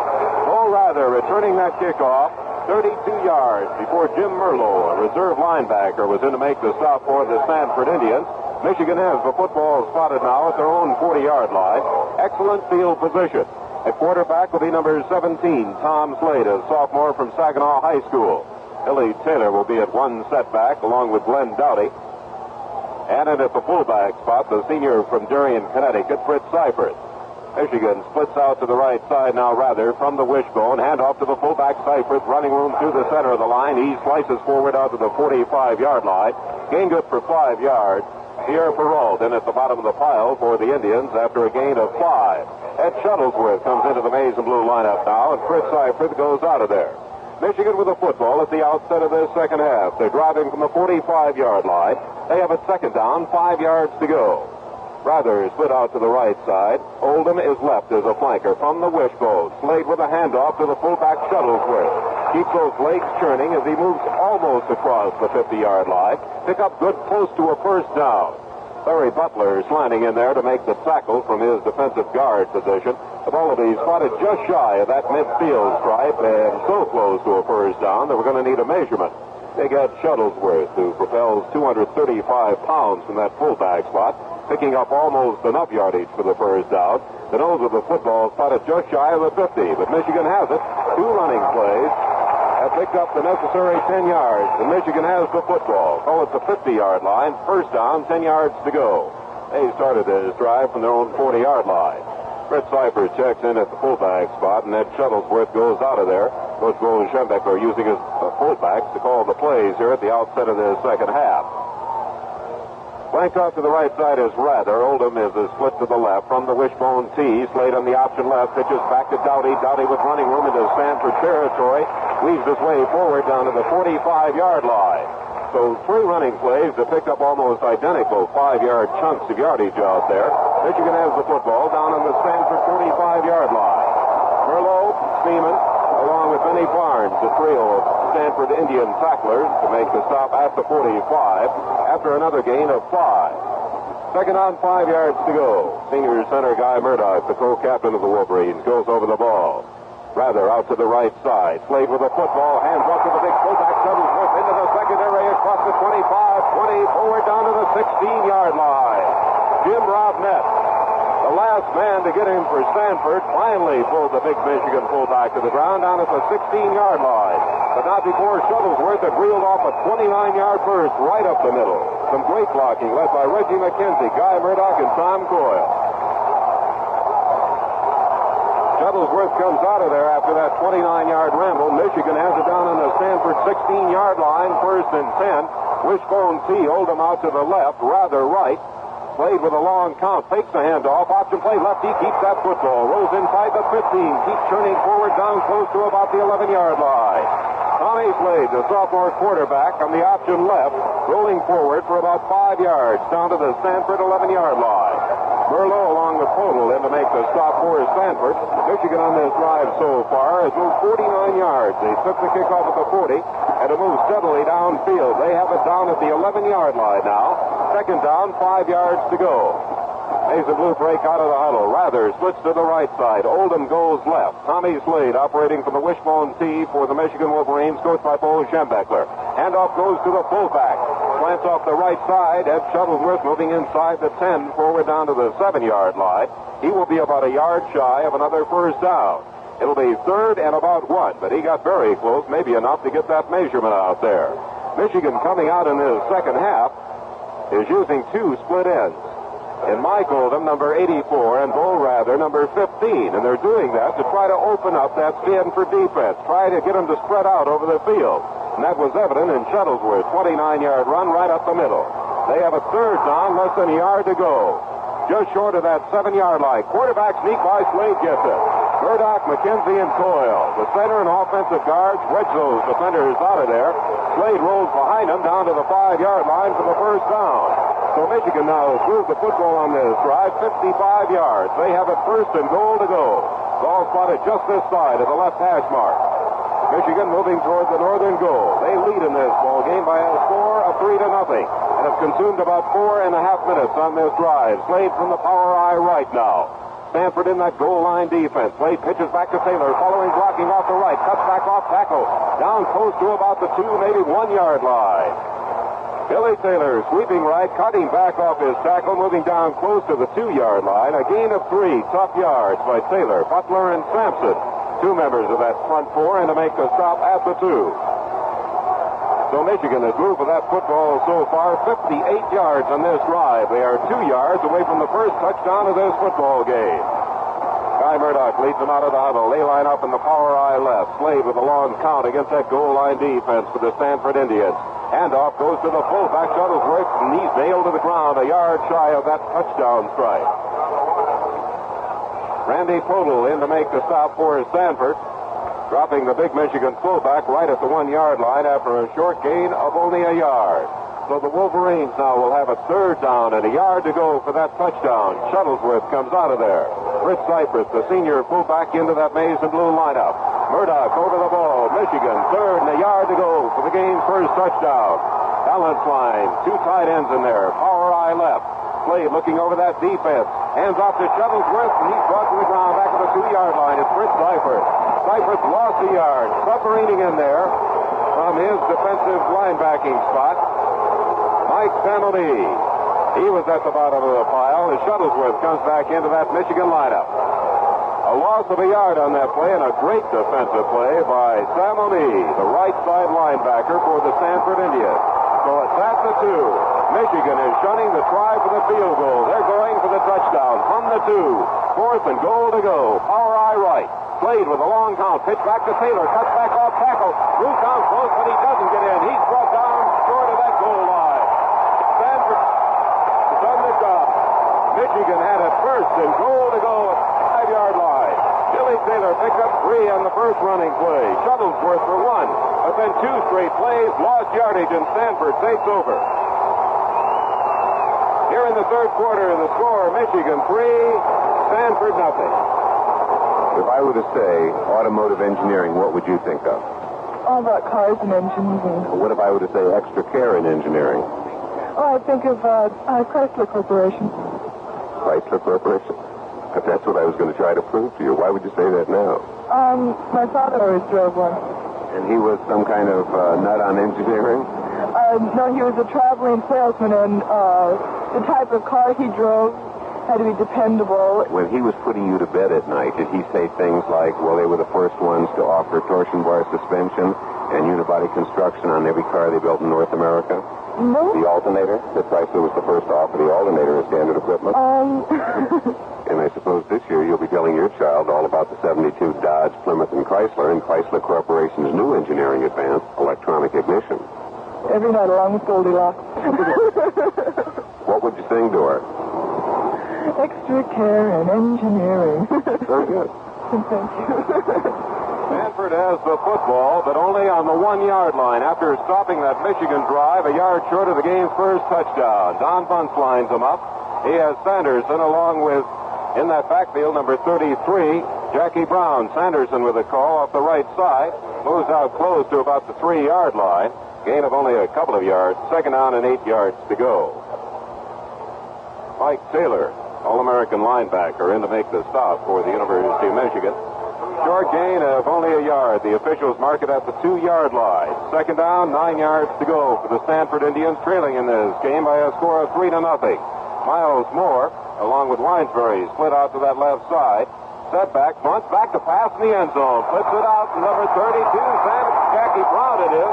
Brown moving across the 10-yard line. And very, very close to a first down. Dennis Sheehan and Lee Fair out there leading the blocking, clearing the way before Bruce Elliott came up to make the stop at the 10-yard line after a gain of 8. So Don Bunce, quite the Mississippi gambler, dropping back into his end zone, spotting his back coming out of there. Brown hitting him perfectly with that pass, and Brown rolled it out to the 10-yard line, just a yard shy of that first down. It's 3rd and just a yard to go. So Stanford, after taking over in their 1, are very, very close to picking up a very big first down. Miles Moore has gone out of there. Bill Scott along with Art Smiley, 2 tight ends. Bunce back to pass, rolling out to the right side. He's going to run with the football, and it appears he got enough of that first down, moving it up across the 10-yard line, maybe across the 11 before Tom Key, along with Mike Taylor, the 2 Wolverine linebackers, gave chase and made the stop about the 12-yard line. Bunce rolling out to the right side, picking up to enough of the first down. Tom, that Stanford defense is so reminiscent of a year ago when they twice on key situations stopped Ohio State on 4th and 1 situations. And so often, as you know, that will spark the offense itself, and perhaps that could be in the making here now. Center Dennis Sheehan over the ball from the 12. 1st and 10 for the Indians. Brown and Sanderson, the setbacks. Bunce back into the pocket of pass. Protection is good. Dumps it off there. Completes to Sanderson. Sanderson breaks the tackle. 25. Out to the 30 and bounced out of bounds in front of the Michigan bench at the 31-yard line. Randy Logan over to make the stop for the Maize and Blue, but not before Sanderson taking that short swing pass from the quarterback Bunce and moved the ball upfield, breaking 1 tackle. Gain good for 19 big yards. And Stanford, a team that took over in the 1-yard line, got a big lift from that defensive unit. And with Bunce at the helm, they have moved the football out to the 31-yard line now. They have it first down, 10 yards to go. Miles Moore splits out to the right side. Winesbury goes to the flanker left. Sanderson and Brown the setbacks. Bunce back to pass. Protection good. Pass downfield. Completed down to the 45 to Winesbury. He's drilled immediately by Bruce Elliott. That offensive line winds very perfectly. He took it on the 47 to gain good for 16 yards. First and 10. And so two passing plays in the arm of the quarterback, Don Bunce, have picked up a total of 35 yards, and Stanford suddenly has it at the 47-yard line. Don Bunce barking out signals, drops back, quarterback keeper right up to the center. There's running room into Michigan territory. Forward down to the 45, and the Wolverine tacklers rising forward down to the Michigan 42-yard line. Bunce and the quarterback keeper, the delay rolling right up to the center of the line, forward to the 42-yard line. Tackle made by Greg Ellis, who gave chase from his little linebacking spot. But now before Bunce, they moved it forward for 11 yards and another first down. Stanford in 4 plays has moved for 4 first downs. They have it down at the Michigan 42-yard line. Sheehan goes over the ball. Winesbury splits out to the right side. Miles Moore is flanked left. Bunce with the football, dropping back into the pocket. Protection is good again. He's going to roll out of there.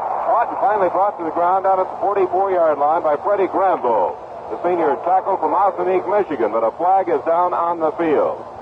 Bunce back to pass. Couldn't spot anybody in the open. Tried to run out of there. Preliminary indication is holding against Stanford.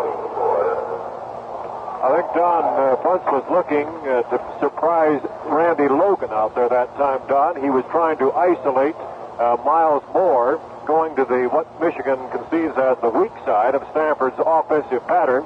And Randy had Miles Moore well covered, and of course that broke down the passing pattern right there. And the strong side of the Michigan defense was covering against the Indian flanker back, in that case, John Winesbury, so there was just nobody that Bunce could find to throw to. Michigan declined that offside penalty, and thus it'll be second down, 12 yards to go. The Indians with the football in the Michigan 44-yard line. Moore is split right. Winesbury out to the left. Bunce back to pass again. Rolls out of there. Shoots a pass downfield. Completed. Moving forward down to the 31-yard line goes Winesbury. Bruce Elliott made the stop on the talented flanker from Stanford, John Winesbury, who is said by many to be the best collegiate football player to come out of the state of Oklahoma. Winesbury moving that ball forward down to the 31-yard line. A 13-yard pickup on the arm of Bunce, and very, very close to a first down. Should be enough for it. Michigan holding on to a 3-0 lead over Stanford, but the Indians, after taking over on their 1-yard line, have moved for another first down on the Michigan 31-yard line. Stanford, coached by John Ralston, now in his 9th season out there. John has had great success, of course, before coming to Stanford at Utah State. He played linebacker for California in 2 of the Rose Bowl games. His teams have won 58% of their games, Stanford. At the 31-yard line, first and 10 for Bunce. They line up in the power eye right. Miles Moore split out to the right side. Hits back to Winesbury, trying to sweep around the right. He's punched out of bounds on the near sideline. At the 28 by Mike Killer. So that's good lateral pursuit from that front 5 for the University of Michigan. Forced the ball carrier Winesbury out at the 28-yard line after a gain of about 3. Second down, a little better than 7 yards to go. So Stanford with the football down on the Michigan 28-yard line. They've been unable to put any points on that scoreboard. They attempted 2 field goals in the first quarter, but both were short. But they have it now down at the 28-yard line, and they have moved with this football so far 71 yards. At the 28, second down, about 7 yards to go. Split backfield, Sanderson and Brown. Moore out to the right side. Winesbury, flanker left, long count, and Stanford will be it with delay of game, I believe. Bunce took just too much time at the line of scrimmage. Now, whether he was calling an audible or what up there, it's going to result in a 5-yard walk-off against the Stanford Indians. That'll move the ball back to the 33-yard line. Make a third down, 12 yards to go. Final scores in 2 other bowl games played this afternoon. In the Sugar Bowl, Oklahoma rolled over Auburn 40-22. And in the Cotton Bowl, Penn State surprised Texas. The Nittany Lions 30, the Longhorns 6.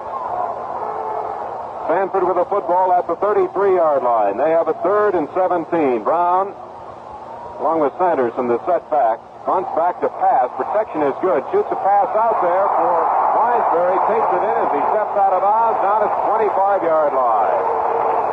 Bruce Elliott over defending once again, but Winesbury is giving Bruce quite a bad time so far this afternoon. That pass play good for 8 yards, but that will now leave the Indians 3rd down, 4 yards to go. Don, that is the 5th completion in 5 throws in this drive for Don Bunce. who has racked up now a total of 64 yards through the air in this drive. From the 25, 3rd and 4. Bunts back to pass for the yardage. Pass out here for Moore. Is batted away and almost intercepted by Elliott. Pass intended for Miles Moore, but Elliott, flying through the air, got a hand on it and almost intercepted for Michigan. So that'll turn the down box around to 4th down, and Rod Garcia, who stands only 5'9", 155-pound sophomore from the state of California, is checked into that Stanford lineup now and will make his 3rd attempt at a field goal in this game. The ball will be spotted by Steve Murray on the 32-yard line. It'll be a 42-yard field goal if it's good. It's up. It's in that direction. The kick is good. Garcia, 42-yard field goal. There's timeout with a score. Michigan 3, Stanford 3. Hi, this is Joe Garagiola, and you know what? I got a poem for you. Listen. The Joe Garagiola Sports Show gives the who's and the what's and the when's. Who was traded to whom and when, and what were the outs and the ins. On the Joe Garagiola Sports Show, you'll meet managers, coaches, and stars. You'll meet young ones and old ones, hot ones and cold ones, some winning and some not up to par. On the Joe Garagiola Sports Show, some guys win and some guys lose. It's the same in sports as it is in showbiz. You're on top or you're singing the blues. Now, there's an old cliche about how you should play. Never mind if you won or you lost. So if we devote the show to a winner today, tomorrow, it's how the loser's signals got crossed. It takes true grit and talent and effort and heart, team spirit and work. They're all a part of the world of sports. And that's why I say, hear the Joe Garagiola Sports Show every weekday. Back once again at the Rose Bowl, where a 42-yard field goal by the soccer-style kicker Rod Garcia has tied this game up. Stanford 3 and Michigan 3. We have 5 minutes and 40 seconds remaining here in the 3rd quarter. Garcia spotted the ball on the 40-yard line, this side of this hash mark. Long booming kick. Rather takes it in back at the 1-yard line. Swings to the 5, to the 10, 15, 20, 25-yard line.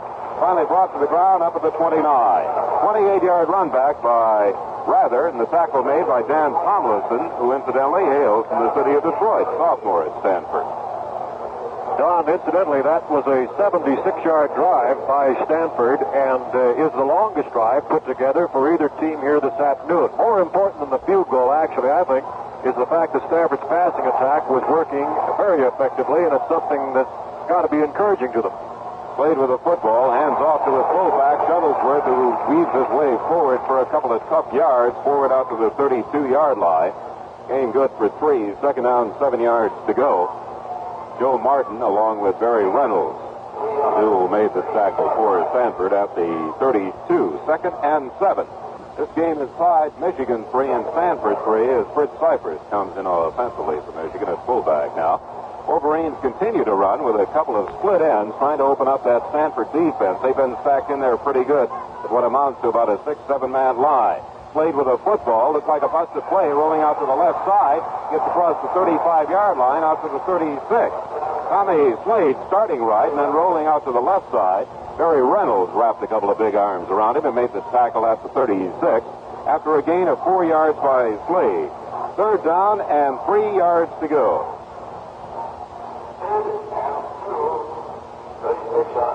Third and just a little bit less than 3 yards to go. Michigan will run with a couple of tight ends now, and Paul Seymour and Paul Seal is rather checked out of that lineup.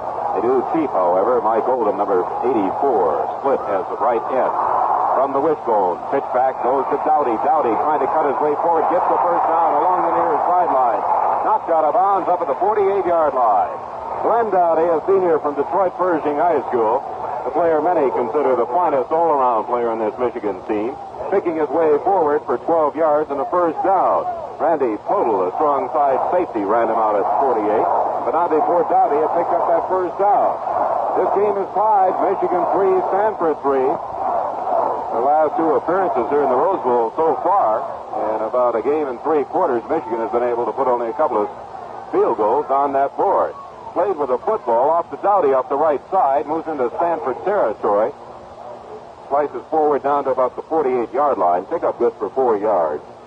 John Ferguson in to make the tackle for Stanford, a sophomore from El Monte, California.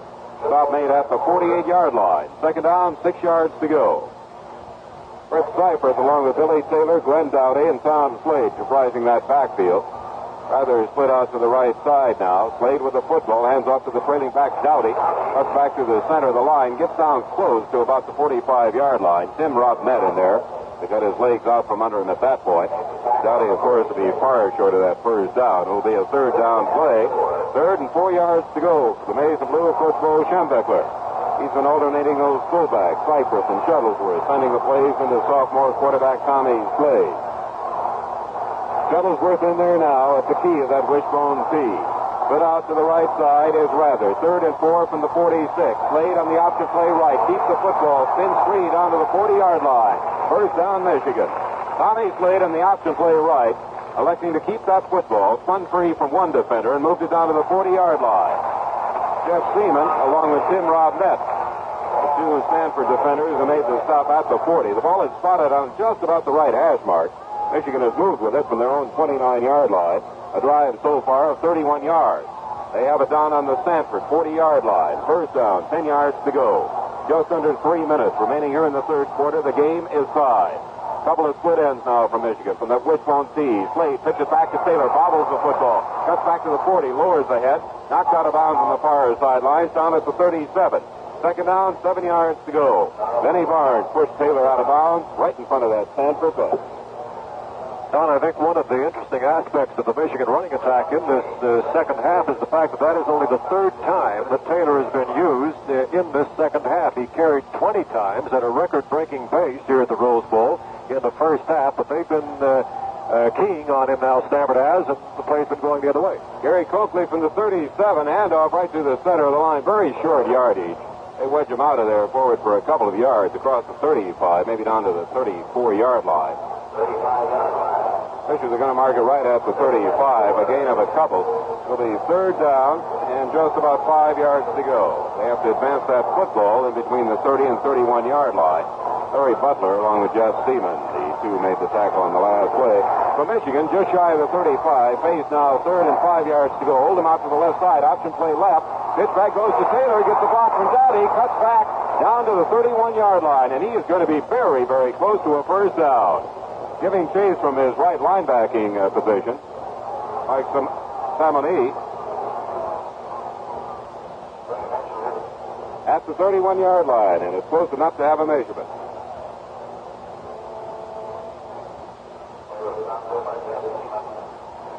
Jeff Seaman, along with Mike Simoni, combining in there to make the stop at the 31-yard line. They will be very, very close to a first down. They had to advance it in between the 30 and the 31-yard line to pick up that first down. Michigan has moved with the football so far from their own 29-yard line and all on the ground. They are inches short of that first down. Now, Michigan was only a yard shy of a touchdown. Not too long ago in this third quarter, they went for it, but that Stanford defense, led by the front four, was able to contain them, take over the football, and move down the field for the tying field goal. The ball at the 31-yard line. They have only inches to go for the first down. Stanford massed with practically everybody up on that line of scrimmage.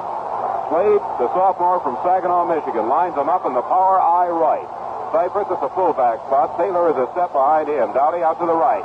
Pitch back to Taylor. Cuts back. Gets the first down. Moves across the 30 down to about the 27-yard line. And there was one defender shooting across there.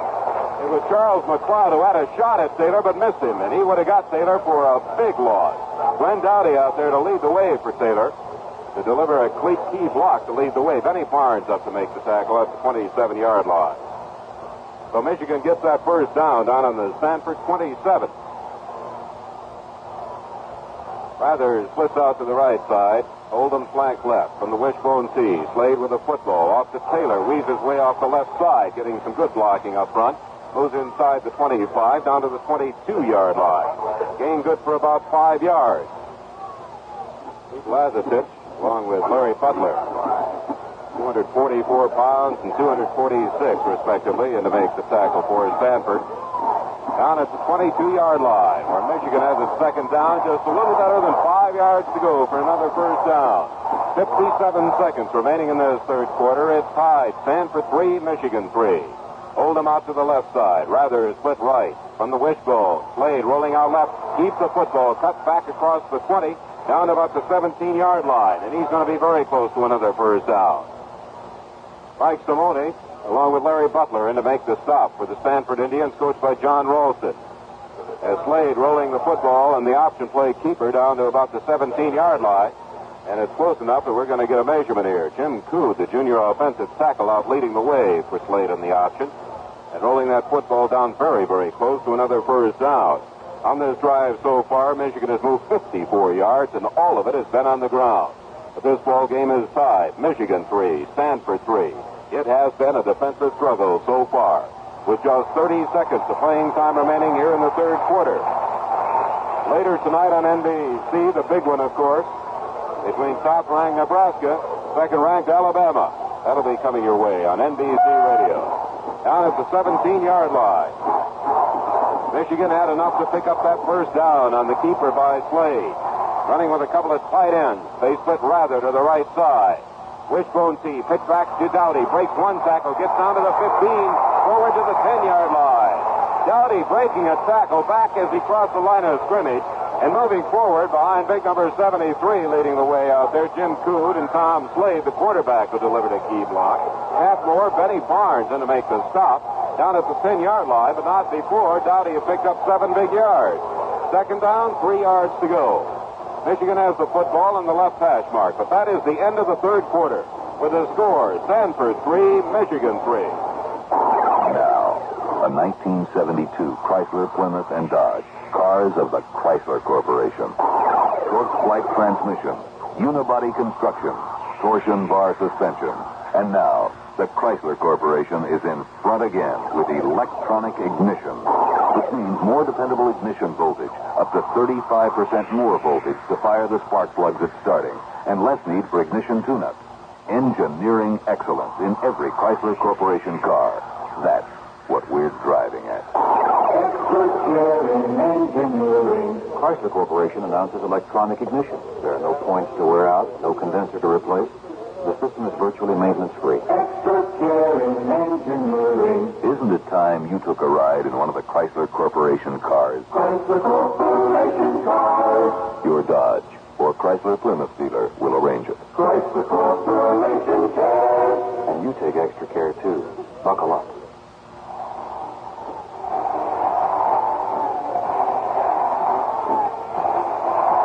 Here at the Rose Bowl, as we start the final quarter of action, the game is tied. Michigan 3 and Stanford 3. But the Wolverines have moved with the football, starting from their own 29-yard line, all the way down to the Stanford 10. 61 yards in this drive so far.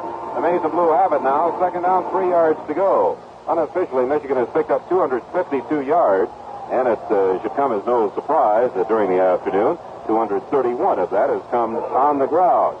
Stanford, on the other hand, has had most of their success through the air. 158 yards passing, 40 more rushing, a total just 2 yards shy of 200. So Michigan with about a 50-yard edge, and they have dominated. And the time that they have held that football. The official attendance this afternoon for the game, 103,154. Just a beautiful afternoon for a football game here in Pasadena. All right, Michigan breaks out of it now down in the Stanford 10-yard line. Second and 3. A couple of tight ends rather out to the side. And off goes to Shuttlesworth. Just powers right through the center of the line. Nice forward inside the 5-yard line. He's going to be a little bit short of that 4. So he picked up enough for that first down. Big Ed Shuttlesworth, the sophomore from Cincinnati, grinding out some big yardage. 4.5 yards away from that touchdown. The only one that we'll have this afternoon if Michigan can punch it in so far. Wolverines have it at the 4.5-yard line. First and goal to go from that point. Fritz Seifert has come back in at the fullback spot. They line up in the power eye right. Taylor a step behind Seifert. Dowdy just off to the right side. Couple of tight ends. Pitch back to Taylor, trying to cut back. Gets down to the 5, has his legs cut out from under him with a driving tackle there by Jeff Seaman, the All-American linebacker, a senior from Bakersfield. Great defensive play by Seaman that time, who drove through there to knock the ball carrier Taylor to the ground back at the 6-yard line. Loss of 1.5 yards. Second and goal. You might remember not too long ago in that third quarter, Michigan drove all the way down to the 1-yard line. unable to punch it in as that Stanford defensive unit did the job again. All right, left, second and goal from the 6-yard line. It's on the right hash mark. Slade with the football, rolling out left, half downfield, intended for Dowdy. Let's see if he caught it over on the far sideline. He took it in down to the 1-yard line on a great grab. He had that defensive man all over him down there. Randy Polo. But Dowdy took that football in down at the 1, a gain of 5. We pause now 10 seconds for station identification. This is WGY, a General Electric Broadcasting Company station, Schenectady, New York. Third and goal to go. Michigan down at that 1-yard line again. Tommy Slade calling for quiet from this crowd of 1 or 3,000. And Slade indicates to the official that he cannot hear the signal. So he turns to the official as we will have a timeout here just momentarily until things quiet down. Michigan on this drive has moved the football so far 70 yards. They are just a yard shy of the only touchdown of this game so far. The game is tied. Michigan 3, Stanford 3. 30-yard field goal by Coyne for Michigan. Garcia from 42 yards out for Stanford. Third and goal. Power eye right. Couple of tight ends in there for the Maize and Blue. Stanford digging in with almost an 11-man line. Off the Cypress. Leads his way into the end zone. Touchdown.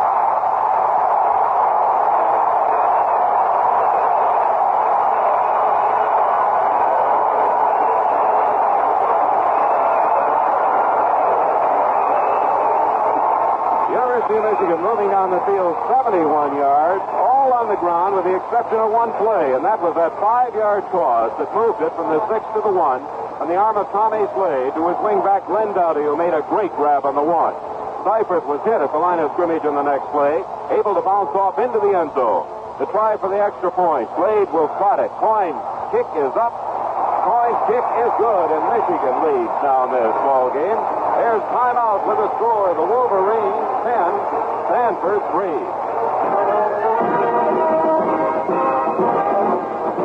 All right, all you Sherlock Holmes, Perry Masons, Mike Hammers, and Mr. and Mrs. Norris out there, let's see you solve this mystery. Who scooped the planned merger between the two major basketball leagues? Who first announced the return of Joe Namath to the New York Jets after the combined self-exile and suspension by the Football Commission? Who broke the story of the ending of the Major League Baseball players' strike? Who scooped the fact that Jackie Robinson had been named the man in sports for the last quarter century? And last but not least, who was Muhammad Ali talking with when he surprised the sports world with his decision to retire after one more year in the ring? Well, I'll clue you in right now. Our mystery man is none other than the newest member of the Monitor Sports team, Guy LeBeau. And who knows what surprise announcement he'll make this weekend. Be sure you join us on NBC Radio. And remember, LeBeau spelled backwards is Wobble. Don Klein, just a second over 13 minutes remaining here in this final quarter, and Michigan has the first touchdown of this ball game. Well, after that 71-yard drive, again, the test of Michigan's running game against Stanford's defense, and if Michigan does go back on the attack again, Don, I think we'll see whether or not Stanford's defense might be tiring. They've been taking the brunt of this attack on the ground all afternoon, and it could be wearing them down in the fourth quarter. The question now is whether Stanford can generate enough offense of its own through Don Bunce as they had on their last 76-yard drive to get back even again. Dana Coyne, who just added the extra point, a short kick, bounces on about the 18, scooped up on the 18 there by Miles Moore, swings to the 20, forward out to about the 23-yard line. Miles Moore returning that kickoff only about 5 yards before he is brought to the ground by Randy Logan down there. And Stanford will get the football now on the short end of a 10-3 count. They have it at the 24-yard line. First down, 10 yards to go. Jackie Brown, Reggie Sanderson will be the running backs. Don Bunce, number 11, will be at the quarterback. John Winesbury has had an outstanding afternoon. The sophomore at Flanker from Tulsa, Oklahoma now. Splits out to the right side. Bunce back into the pocket to pass and first down. Protection is there. Just dumps it across the line of scrimmage to Jackie Brown. Brown moves forward out the 35-yard line. Reggie Sanderson, it was, number 32. Sanderson taking that short pass, just looped over the line of scrimmage and rolling the ball upfield to the 35-yard line. Mike Taylor, Randy Logan made the stop after an 11-yard gain. Lee Fair, along with Larry Jones, are alternating in that lineup, carrying the plays in from the bench, and Coach John Ralston. Stanford with the football up, spotted just the nose of it short of the 36-yard line, where they have it 1st and 10 after that completed pass from Bunce to Sanderson. Sanderson along with Brown. Setbacks. Moore split out to the left side. Handoff goes to Sanderson right to the center of the line. He's able to wedge his way forward out to about the 38-yard line. Short gain of only a couple of yards. 2nd down, 8 yards to go. Michigan front 5, and they're doing the job once again with help from linebacker Mike Taylor. Freddie Grambo also in to assist on the tackle, the senior from Ossineek, Michigan. At the 38-yard line, 2nd down, a little less than 8 yards to go. Bunce with a couple of setbacks, drops back into the pocket, shoots it out there, intended for Winesbury. Incomplete pass, says the official. He stepped out of bounds. Bruce Elliott over defended. And that decision is not met with too much support over there in the Stanford bench. As intended for Winesbury, he took it in. The officials ruled he came down out of bounds with it. So with the ball spotted shy of the 39-yard line, it'll be 3rd down, a little bit less than 8 yards to go for Stanford. 11 minutes, 54 seconds remaining in this, the 58th Rose Bowl game, with Michigan holding on to a 1-touchdown lead, 10-3. Moore splits to the left side. Winesbury is out right. Bunts back into the pocket. The pass. Protection is good. Completed over there to Winesbury. Michigan territory. Knocked to the ground on its 44-yard line by Tommy Darden. Pass play good for 18 yards. The arm of Don Bunts to John Winesbury. And this youngster, Winesbury from Oklahoma, has given Michigan all sorts of headaches this afternoon. Ball down on the 44-yard line of the Wolverines, where the Indians are driving with it. They have it 1st down, 10 yards to go. Michigan sends Guzzich along with Bruce Elliott in twin coverage now on Winesbury to the left side. Moore is out to the right. Bunts back to pass. Going to roll out of there with that football. Gets a block to the 40, down to the 35-yard line. Frank Guzzich over to make the tackle at the 35. But the quarterback, Bunts, got a great block from the offensive guard, Larry Jones from Pasadena. Cleared the way as Bunce rolled forward with it down to the 35-yard line. A gain of 9. 2nd down, just a little bit less than a yard to go. Stanford with the football on the left hash mark. They have it at the Michigan 35-yard line. Just under 11 minutes of playing time remaining in this game, and Michigan leads it by a score of 10-3. Both Moore, along with Winesbury, split out to the right side. Brown and Sanderson are the setbacks. Bunce fakes the handoff, rushes on, completes it out there to Brown. Can't get away from the one defender, Mike Keller, who's stopping down at the 34-yard line. Frank Guzzich was in to put a lot of pressure on the quarterback, Don Bunce. Mike Keller was there to grab the pass receiver.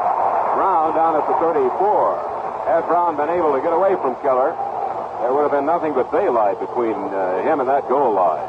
At the 34. 1st down, 10 yards to go. The Indians picked up enough for that 1st down. Bunce going to the short pass to pick up the 1st down with 2nd and 1, trying to cross up that Michigan defensive unit.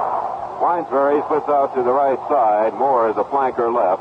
Sanderson and Brown the setbacks. On a 1st down, Bunce back to pass. Pressure is on.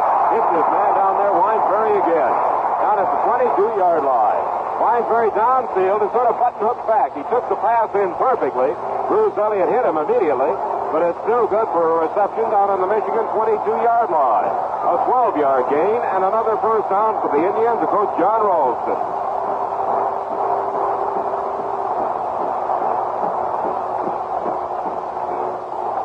Stanford has the football just short of the Michigan 22-yard line now with another 1st down.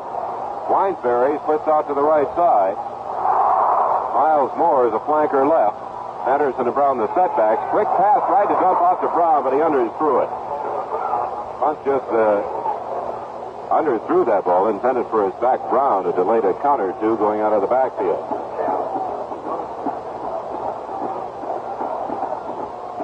Don Bunce is now 9 for 12 down in this second half of action, and I don't think Stanford's trying to fool anybody in Michigan. They have shown their hand now, but they're going to have to make this comeback through the air for the most part today, using his running game more of a change of pace. All right, down just short of the 22-yard line. Winesbury out to the right side. Moore is a flanker left. Bunce back to pass for that yardage for Winesbury. Overthrows him down on the 10-yard line. Winesbury had double coverage on him back there. Bruce Elliott, along with Tommy Darden. And he has given Michigan fits all afternoon, the sophomore from Tulsa, Oklahoma. He'll be spending 2 more seasons at Stanford, which is good news for Stanford fans and John Ralston.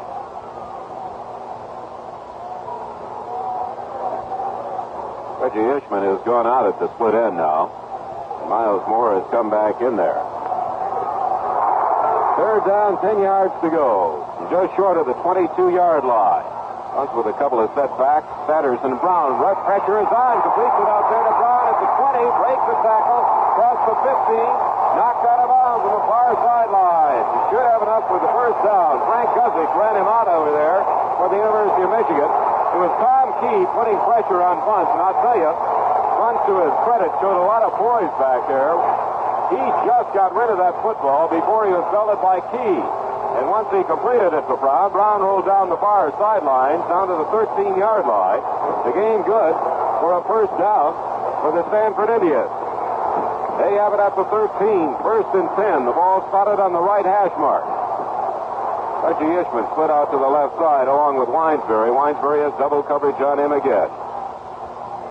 Fakes the draw play handoff. Bunts back to pass. Great protection. Run out of there. Fumbles the football. Scrambles for it. Let's see who got it. Michigan recovered on the 32-yard line. Frank Guzik was the man who recovered for the University of Michigan. But that quarterback, John Bunce, was really belted by one of those defenders coming in there. There's timeout here at the Rose Bowl with the score, Michigan 10 and Stanford 3. If you're on the road this weekend, driving through the pelting rain to get to the kids, to grandmas, or dodging traffic on the freeway this winter, getting to and from the ski slopes, you need to stay alert. You need self-control. You need a strong rear bumper. And here's something else you need. Our product does not guarantee to keep your engine clean, your batteries tuned, or your valves from leaking. It will not give you greater mileage or faster starting, but what it will give you is good company. It will keep you awake and alert, inform you of weather conditions. It will get you to your destination relaxed, in good moods, having been kept up to the minute on the latest news and sports, having been entertained by the brilliant and talented of this world, and having shared the conversation of intelligent people on a variety of subjects. Because you will have listened to Monitor. And this is Yasha Bunchik speaking. Don't spend another weekend on the road without it.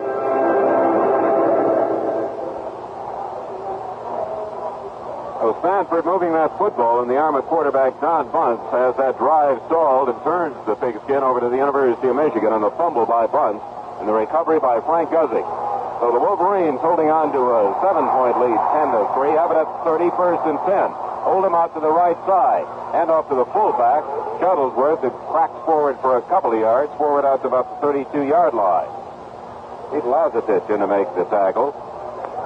He's an All-American, 244-pounder, a senior from Billings, Montana. At the 32, second and 8. 9 minutes of playing time remaining in this, the 58th Rose Bowl game. And Michigan has a 10-3 lead. Scoring on a field goal by Dana Coyne, a 1-yard plunge by the fullback Fritz Seifert. Second and 8 from the 32-yard line. Played with a long count. Option play right. Cuts back and really nailed to the ground up at the 34-yard line.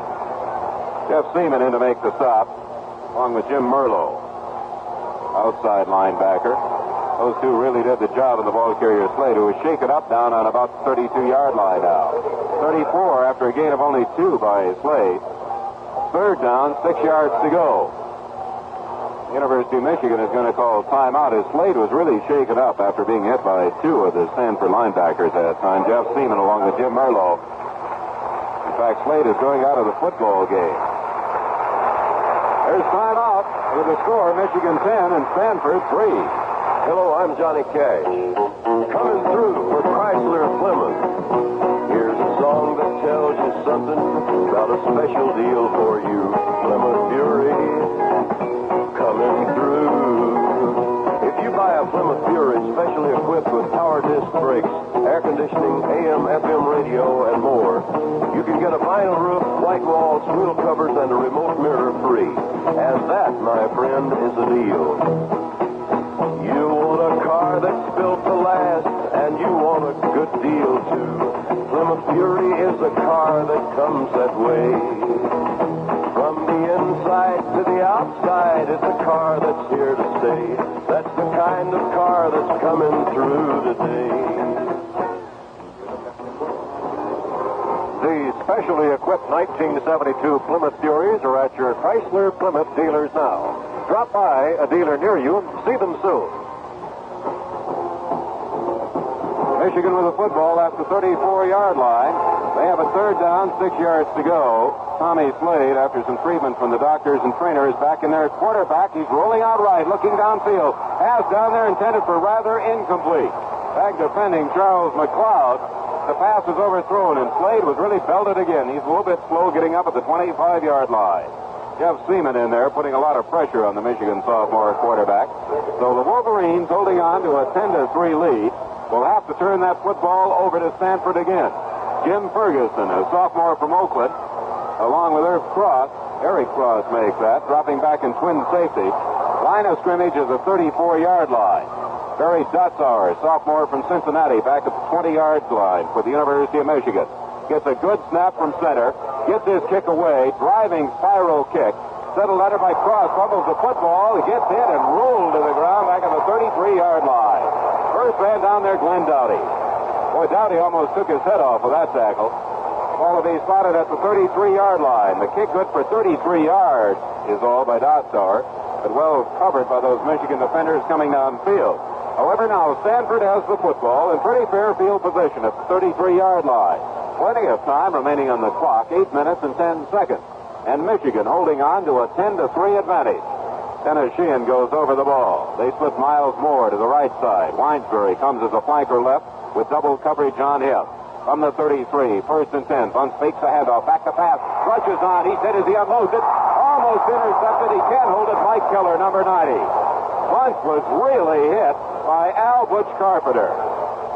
Now, Bunce did not see Carpenter coming in from his blind side, and he unloaded on Bunce just as he got the football away. And Mike Keller had his hands on the football, but couldn't hold it for the interception for Michigan. Pass was intended for the tight end, Bill Scott. It'll go as an incompleted pass. Second down, still 10 yards to go. That stops the clock with 8 minutes and 4 seconds remaining. Michigan leading 10-3 over Stanford. Miles Moore splits out to the right side. Winesbury comes as a flanker left. Sanderson along with Brown, the setbacks. Bunce fakes the handoff back into the pocket. Protection is there. He's going to run out of there. Hit as he gets it back to about the line of scrimmage. Shoestring tackle made by Freddie Grambo. All Big Ten tackles. State of Michigan making the stop to 33. No gain whatsoever. Third down and still the 10 yards to go. Both clubs have put out outstanding defensive displays this afternoon. The offensive teams of both Stanford and Michigan have had numerous scoring chances. Michigan has had the best one outside of the touchdown, getting it down to the 1-yard line. But in 2 tries, they failed to get it in. Stanford now from the 33, third and 10. Moore out to the left side. Winesbury, flanker right. Bunce dropping back. Pass downfield as the flag goes down. Incomplete. Incompleted pass. Flag went down, intended for Bill Scott, the big tight end, but a little bit overthrown. Tom Key, along with Bruce Elliott, back defending for the University of Michigan. And the preliminary indication is the penalty is against Stanford, and Michigan likely will decline it to turn that down box around the 4th down, make the Indians punt. Offside was the call against Stanford, and that is declined by Michigan. Wolverines drop back twin safety, and Tom Darden and Bruce Elliott standing back in between the 25 and 30-yard line of Michigan. Line of scrimmage is a 33. Steve Murray, who's averaged about 37.5 yards a kick, standing back in his 20-yard line. Fake play, handoff goes to the running back Sanderson. He gets the first down to the 50, 45, 40, run out of bounds is Jackie Brown. Bruce Elliott did it.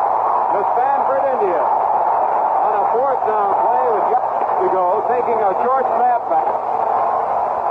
Out through an amazed Michigan defensive unit into Wolverine territory, and he wasn't run out of bounds until he got it down to the Michigan 36-yard line.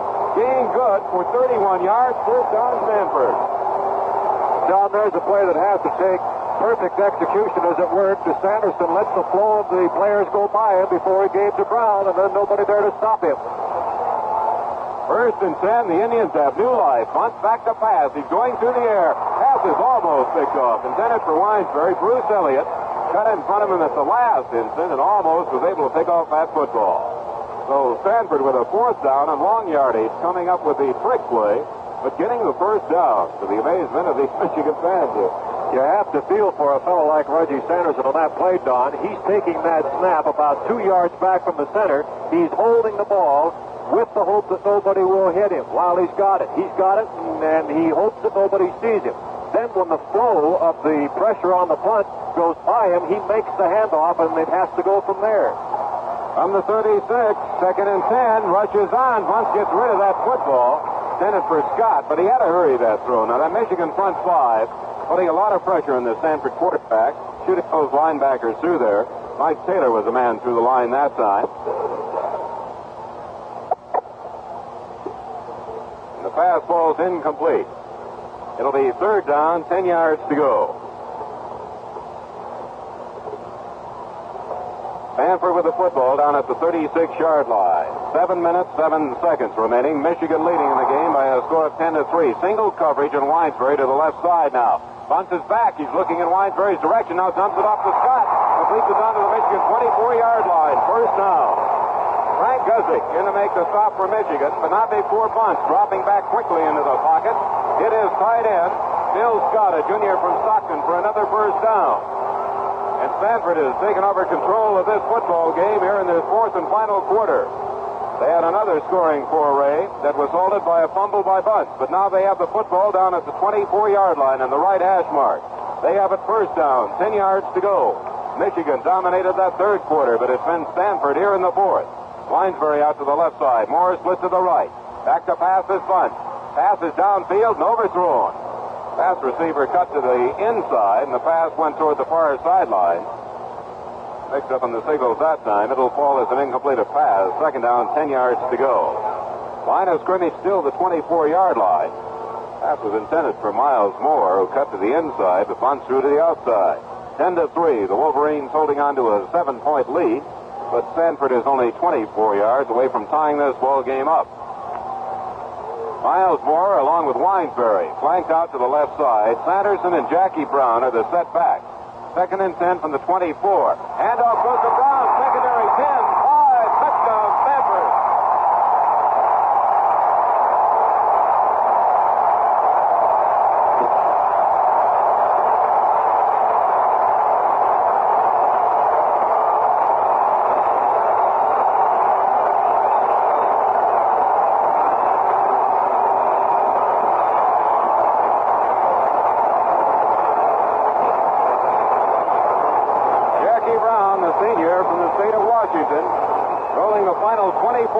Off the right side. As Stanford that time lined their two premier pass receivers, Moore and Winesbury to the left, and ran to the short side of the field, and great blocking out front. Rod Garcia will attempt to tie this ball game. They're lining up for the try at the conversion at the 10. Garcia's kick is up. Garcia's kick is down. With 6.5 minutes remaining, there's timeout for the score. Michigan 10, Stanford 10. This is Russ Ward. From Washington, Saigon, Moscow, or the moon, NBC News spans the earth and space with dramatic up-to-the-minute coverage every hour of the day. In addition, NBC's exclusive hotline service immediately documents headline events in a world that changes every instant.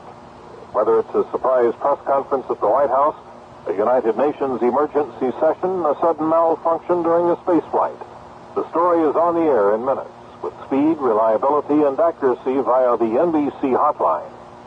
Utilizing the latest in electronic and satellite communication systems, NBC's worldwide staff of correspondents and the anchormen here at home are on the job 24 hours a day, covering the events and the people making news in today's world community.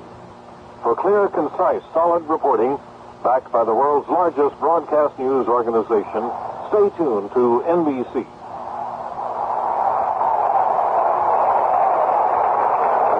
Clock shows 6 minutes, 29 seconds remaining in this football game. It is tied, Michigan 10 and Stanford 10.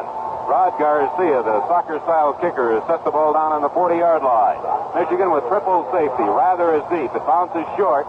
Scooped up by Doughty at the 11 to the 15 to the 20, 25, 30-yard line out to the 32. Glenn Doughty rolling forward for 21 yards in that run back.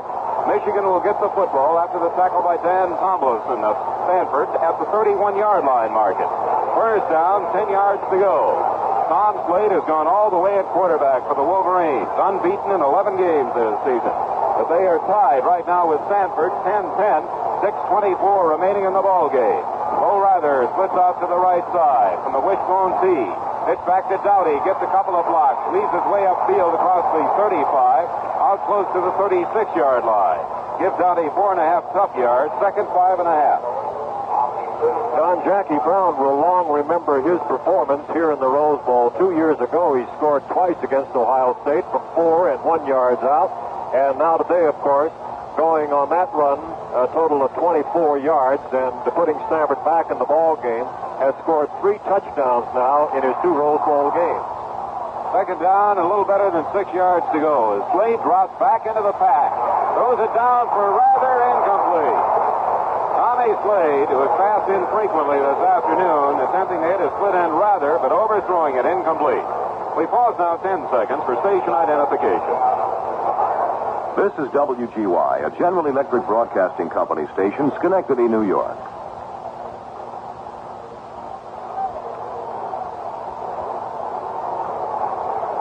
Stanford has dominated this football game here in the fourth quarter as they have fought back to tie it 10-10.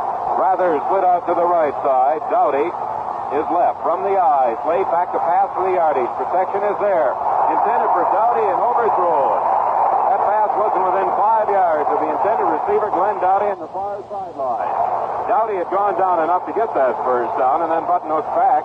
The pass incomplete, and Michigan will have to punt the football. Possession here for the Wolverines is something they did not want to do. They were forced to go into a passing game and off their running game on a third down situation. Stanford will have 5:40 when they get their hands on the ball with an offense that has been moving, Don, in this half.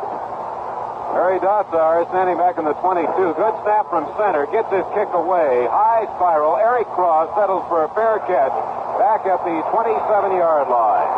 The kick good for 38 yards by Dotsauer. Well covered by the Michigan defenders coming downfield. But now that Wolverine defensive unit has its work cut out for it.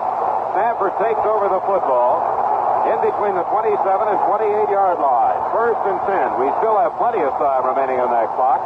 5 minutes and 35 seconds to be exact. The setbacks in that Stanford offense will be Reggie Sanderson and Jackie Brown, who scored the Stanford touchdown on a 24-yard run. Winesbury flanked out to the left side. Miles Moore goes right. Bunts back to pass. Protection is great. Looking downfield. Pass down there. Almost intercepted by Tom Darden. Darden cutting in front of the intended pass receiver Jackie Brown at the midfield stripe and almost picking it off. It looked for an instant like Brown was going to be completely open to take that in for a big gain. But Darden came out of nowhere to knock it to the turf. Incomplete. Second down, still to 10 yards to go. Those are the footballs spotted in between that 27 and 28-yard line. The Indians own it. This game is tied. Michigan 10, Stanford 10. It's been quite a struggle. Both teams with 16 first downs this afternoon. From the 27. Bunts with a football. Back to pass. Protection good. Drops it out there to Bill Scott, the tight end. Scott is ridden to the ground up the 35-yard line. There's a fumble, and Michigan recovered it. There was just a question whether that whistle had sounded before the fumble by Scott occurred. And I think number 37, Tommy Key, was the man at the bottom of the pile. Bunts dropping back, hit his tight end perfectly, Bill Scott. And as Scott went to the ground, he fumbled the football. There was a big pileup of players, and we were waiting for the official signal to indicate whether that whistle has sounded, blowing the ball dead before the fumble, but it had not. And so the Wolverines get another break on a fumble at the 35. And the big tight end, Bill Scott, the junior from Stockton, was hurt in the play. He's helped off the field. Michigan with the football at the 35. Just over 5 minutes remaining. The game is tied 10-10. Played with the football. Hands off in there to Taylor. Is able to slice forward down close to the 30-yard line. Mike Simone along with Pete Lazatich in to make the stop for Stanford. Ball in between the 30 and 31-yard line. It will be second down and just about 6 yards to go. Michigan with the football just short of the 30-yard line now. They send Mike Oldham flank to the right side. Bo Rather goes left. The wishbone tee with Tommy Slade, the sophomore from Saginaw, Michigan, at the helm. Just short of the 30. Slade with the football rolling out to the right side. Pitches back to Taylor. Gets a block from Dowdy. Caught at the 30-yard line. Pushed all the way back to the 33. Great lateral pursuit. Boy, what a fluid defense this Stanford unit has. They are there around that football all the time. Jim Merlot and Randy Podol in to lead that defensive charge. Make the stop right at the line of scrimmage. Michigan has to get it in between the 24 and 25. That'll make it third down, 5 1/2 yards to go for the Maize and Blue. The clock is suddenly becoming a factor. Just over 4 minutes remaining. The game is tied, 10-10. Slade option play left. Pitches back now to Taylor. Taylor trying to cut back. Gets it down to the 29, but no further. Gain of only a yard, and the power sweep left by Billy Taylor. And that Stanford defense has done a great job of containing the Michigan All-American tailback this afternoon. Larry Butler, 246 pounds, the defensive lineman, gave chase to make the stop at the 29. After a gain of only a yard, it's 3rd and 4 1/2. The ball is spotted on the left hash mark. 4th down and 4 1/2 yards to go. Michigan lining up for an apparent try at a field goal. The ball will be spotted on the 36, the attempt by Dana Coyne, who doesn't have real great range. The kick is up. It appears to be far short. Taken in by Weinsbury. He's going to run it out of there. Swings up to the 5-yard line. Caught. Rolls back into the end zone. And it'll be a safety for Michigan. It was Jim Ferguson.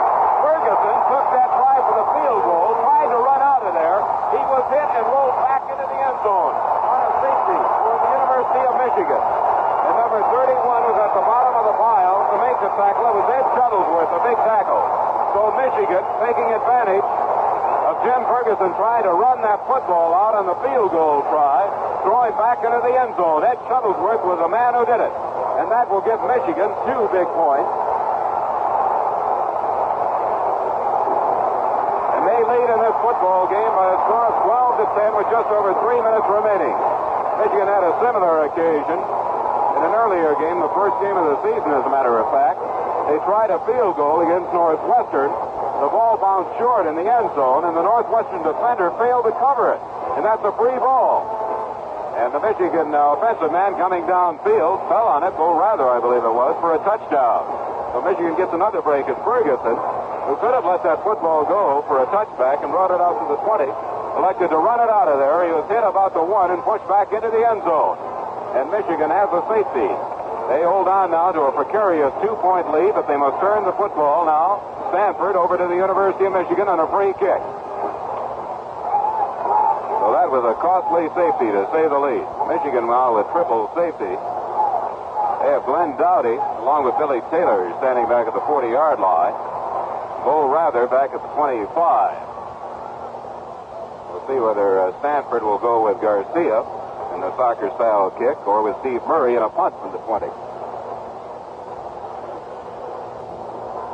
There's a case, Don, of Jim Ferguson, who obviously let his own enthusiasm get the best of him in taking that kick in the end zone.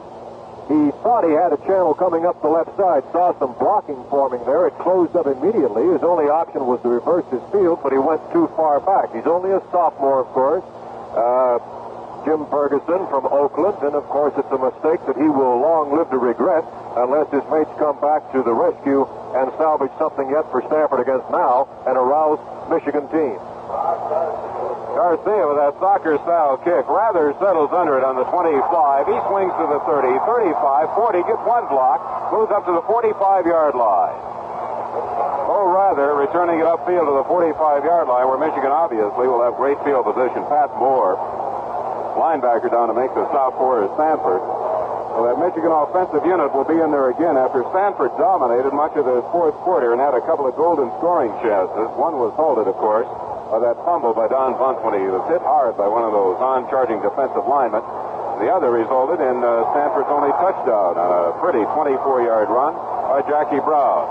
Michigan from the 45, Slade with the football off to the fullback, Shuttlesworth. Just pulls his way forward for a couple of yards out to the 47-yard line. Second down, 8 yards to go. Michigan owns the football, and the clock continues to move. We have exactly 2 minutes, 58 seconds remaining. Michigan holding on to a 12-10 lead. Steve Lazatich, along with Larry Butler, combining to make the stop at the 47 on that last running play by the Michigan fullback Shuttlesworth. Oldham out to the left side now. Shuttlesworth at fullback behind the quarterback Tommy Slade. Handoff goes to Dowdy, spins free up close to the midfield stripe. He's going to be about a yard shy of that. So the yardage coming in tough chunks for that Michigan offensive unit all afternoon. They have not been able to break that big play. They've had to grind it out. They've had a couple of dandy drives, but it has resulted only in one touchdown, and that on a 1-yard plunge by the fullback Fritz Seifert. At the 49-yard line, after a gain of 2 and the tackle made by Lazardich, third down and 6 yards to go. So let's see what Slade will do. Holding on to a 2-point lead with 2:08 remaining. On the 49, Slade hands off to the trailing back in there. That's Taylor moving into Stanford territory. Down to the 48, a gain of 3, but he'll be short of that first down. Billy Taylor, the ball carrier, moving it down to the 48-yard line. And Stanford is going to call timeout to stop that clock because the clock is switched down now to 1 minute and 57 seconds of playing time remaining.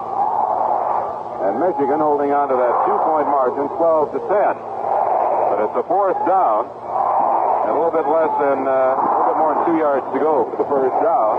Michigan with the football just shy of the Stanford 47-yard line. Fourth and about 2.5 yards to go.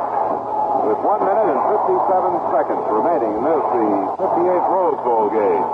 Michigan has been a loser only one previous occasion here in Pasadena, and that was a couple of years ago. And they dropped that 10-3 decision to Southern Cal. Wolverines, of course, playing in the first Rose Bowl game back on January 1st, 1902, as they beat a Stanford team at that time, 49-0. It's interesting to note at that game, touchdowns counted only 5 points at the time. And the game was cut short by some 7 minutes because it was so one-sided. But it's been hardly that this afternoon, as these Stanford Indians have given the unbeaten Michigan Wolverines all they wanted this afternoon.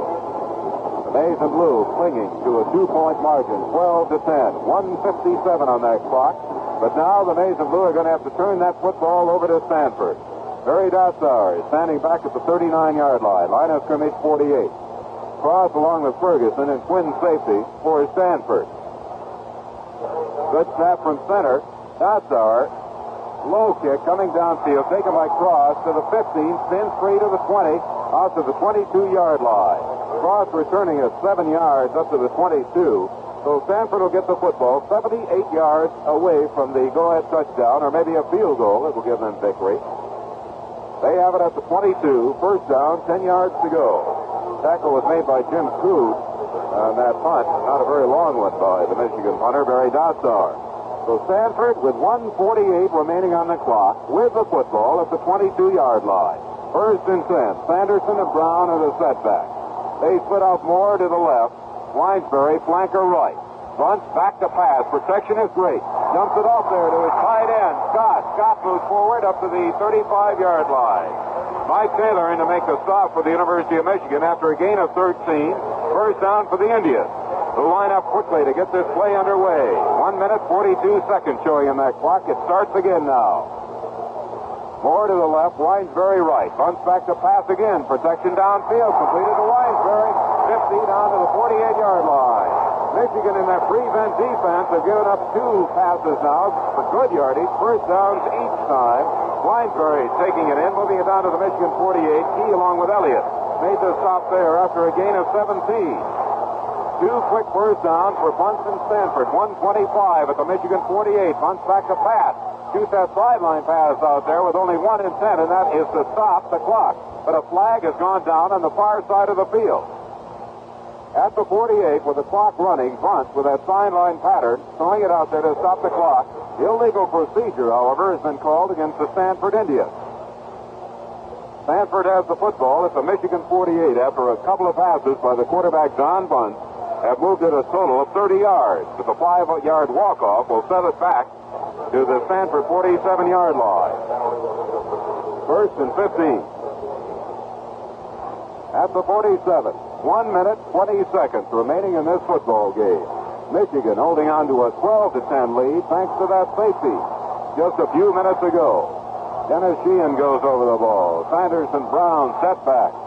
Winesbury split left. Moore out to the right. Bunts back to pass.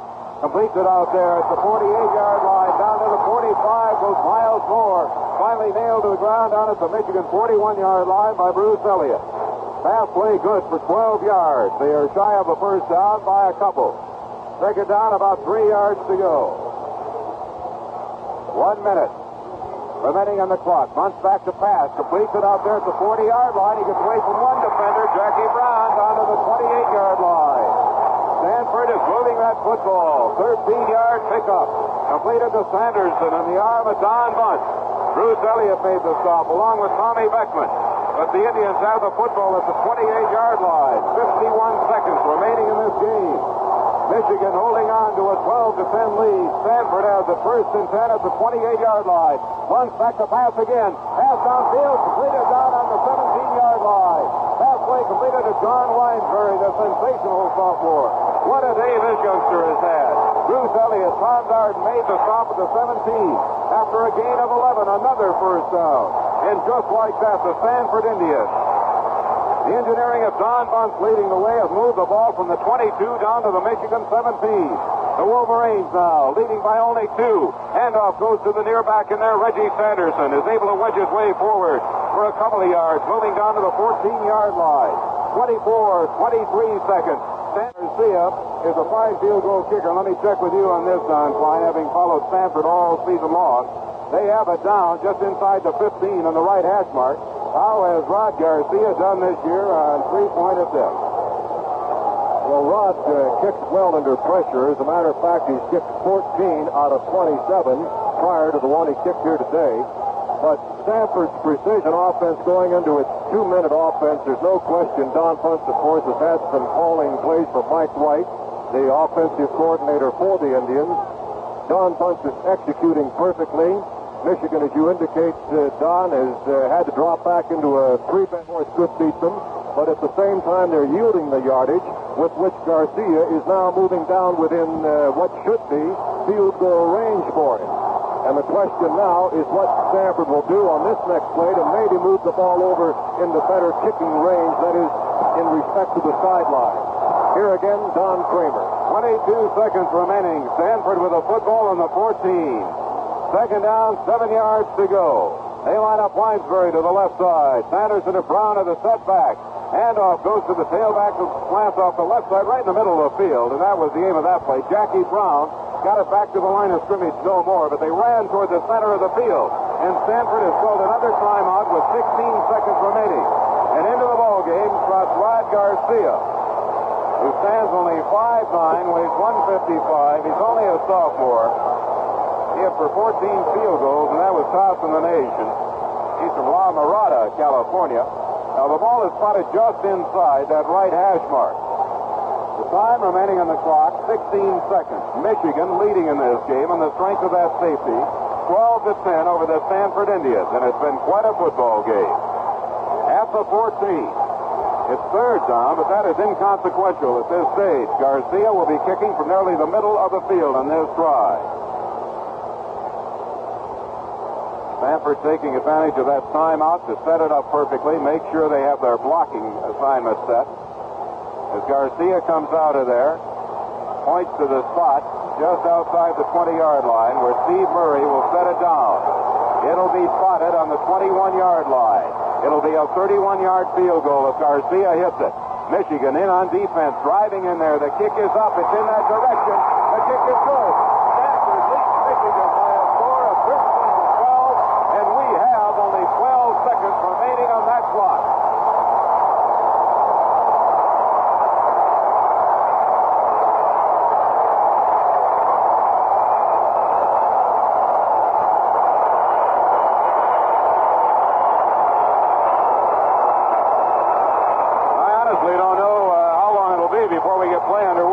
The entire Stanford team poured onto the field, along with many of the Indian fans, to try to get to that soccer-style kicker, Rod Garcia, who right now is the hero of this game, having hit on that 31-yard field goal. And Michigan now finds themselves on the short end of a 13-12 count. Give credit to Don Bunts, the engineer of this Stanford offense, who with time running out led them down the field from the 22-yard line all the way down to the 14 in just a matter of about a minute, a little more than that. Hitting on some key passes to Winesbury, utilizing his receivers perfectly. Michigan was back in that prevent defense, and Winesbury took advantage of it, knowing that that field goal would give him perhaps a one-point victory.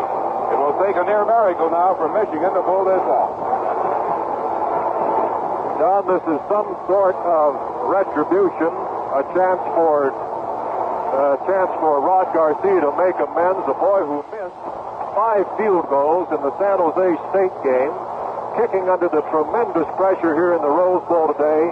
He had kicked more than any fellow in the nation this year, 14 coming into the game, and what a tremendous job he's done here today. The 2 field goals, this one, of course, the one that now puts Michigan with its back to the wall. Certainly an escape of which I mentioned a moment ago for Jim Ferguson, who inadvertently ran the safety back into the end zone, and that's long been forgotten now. Garcia puts his foot to it, high end over end kick, rather at the 10 to the 15, fumbles the football, picks it up, and he's overwhelmed, swarmed over by Stanford Indians down at about the 18-yard line. Chuck Cordes led that defensive charge for Stanford, coached by Chuck Taylor. And somebody made the point that the Indians seldom, if ever, lose a big game. They beat Ohio State last year here in the Rose Bowl. The Buckeyes coming in as about a 9-point favorite. And today they have dropped another Big Ten unbeaten, the University of Michigan. The Wolverines coming in as a 10-point favorite. They have 6 seconds remaining. Michigan has the football back on their own 18-yard line. Stanford leading by a score of 13 to 12 on that 31-yard field goal by Rod Garcia. Michigan lines them up. Larry Sippa at quarterback for the Wolverines. He's the best passer. The long bomb downfield for Rather. Overthrown and almost intercepted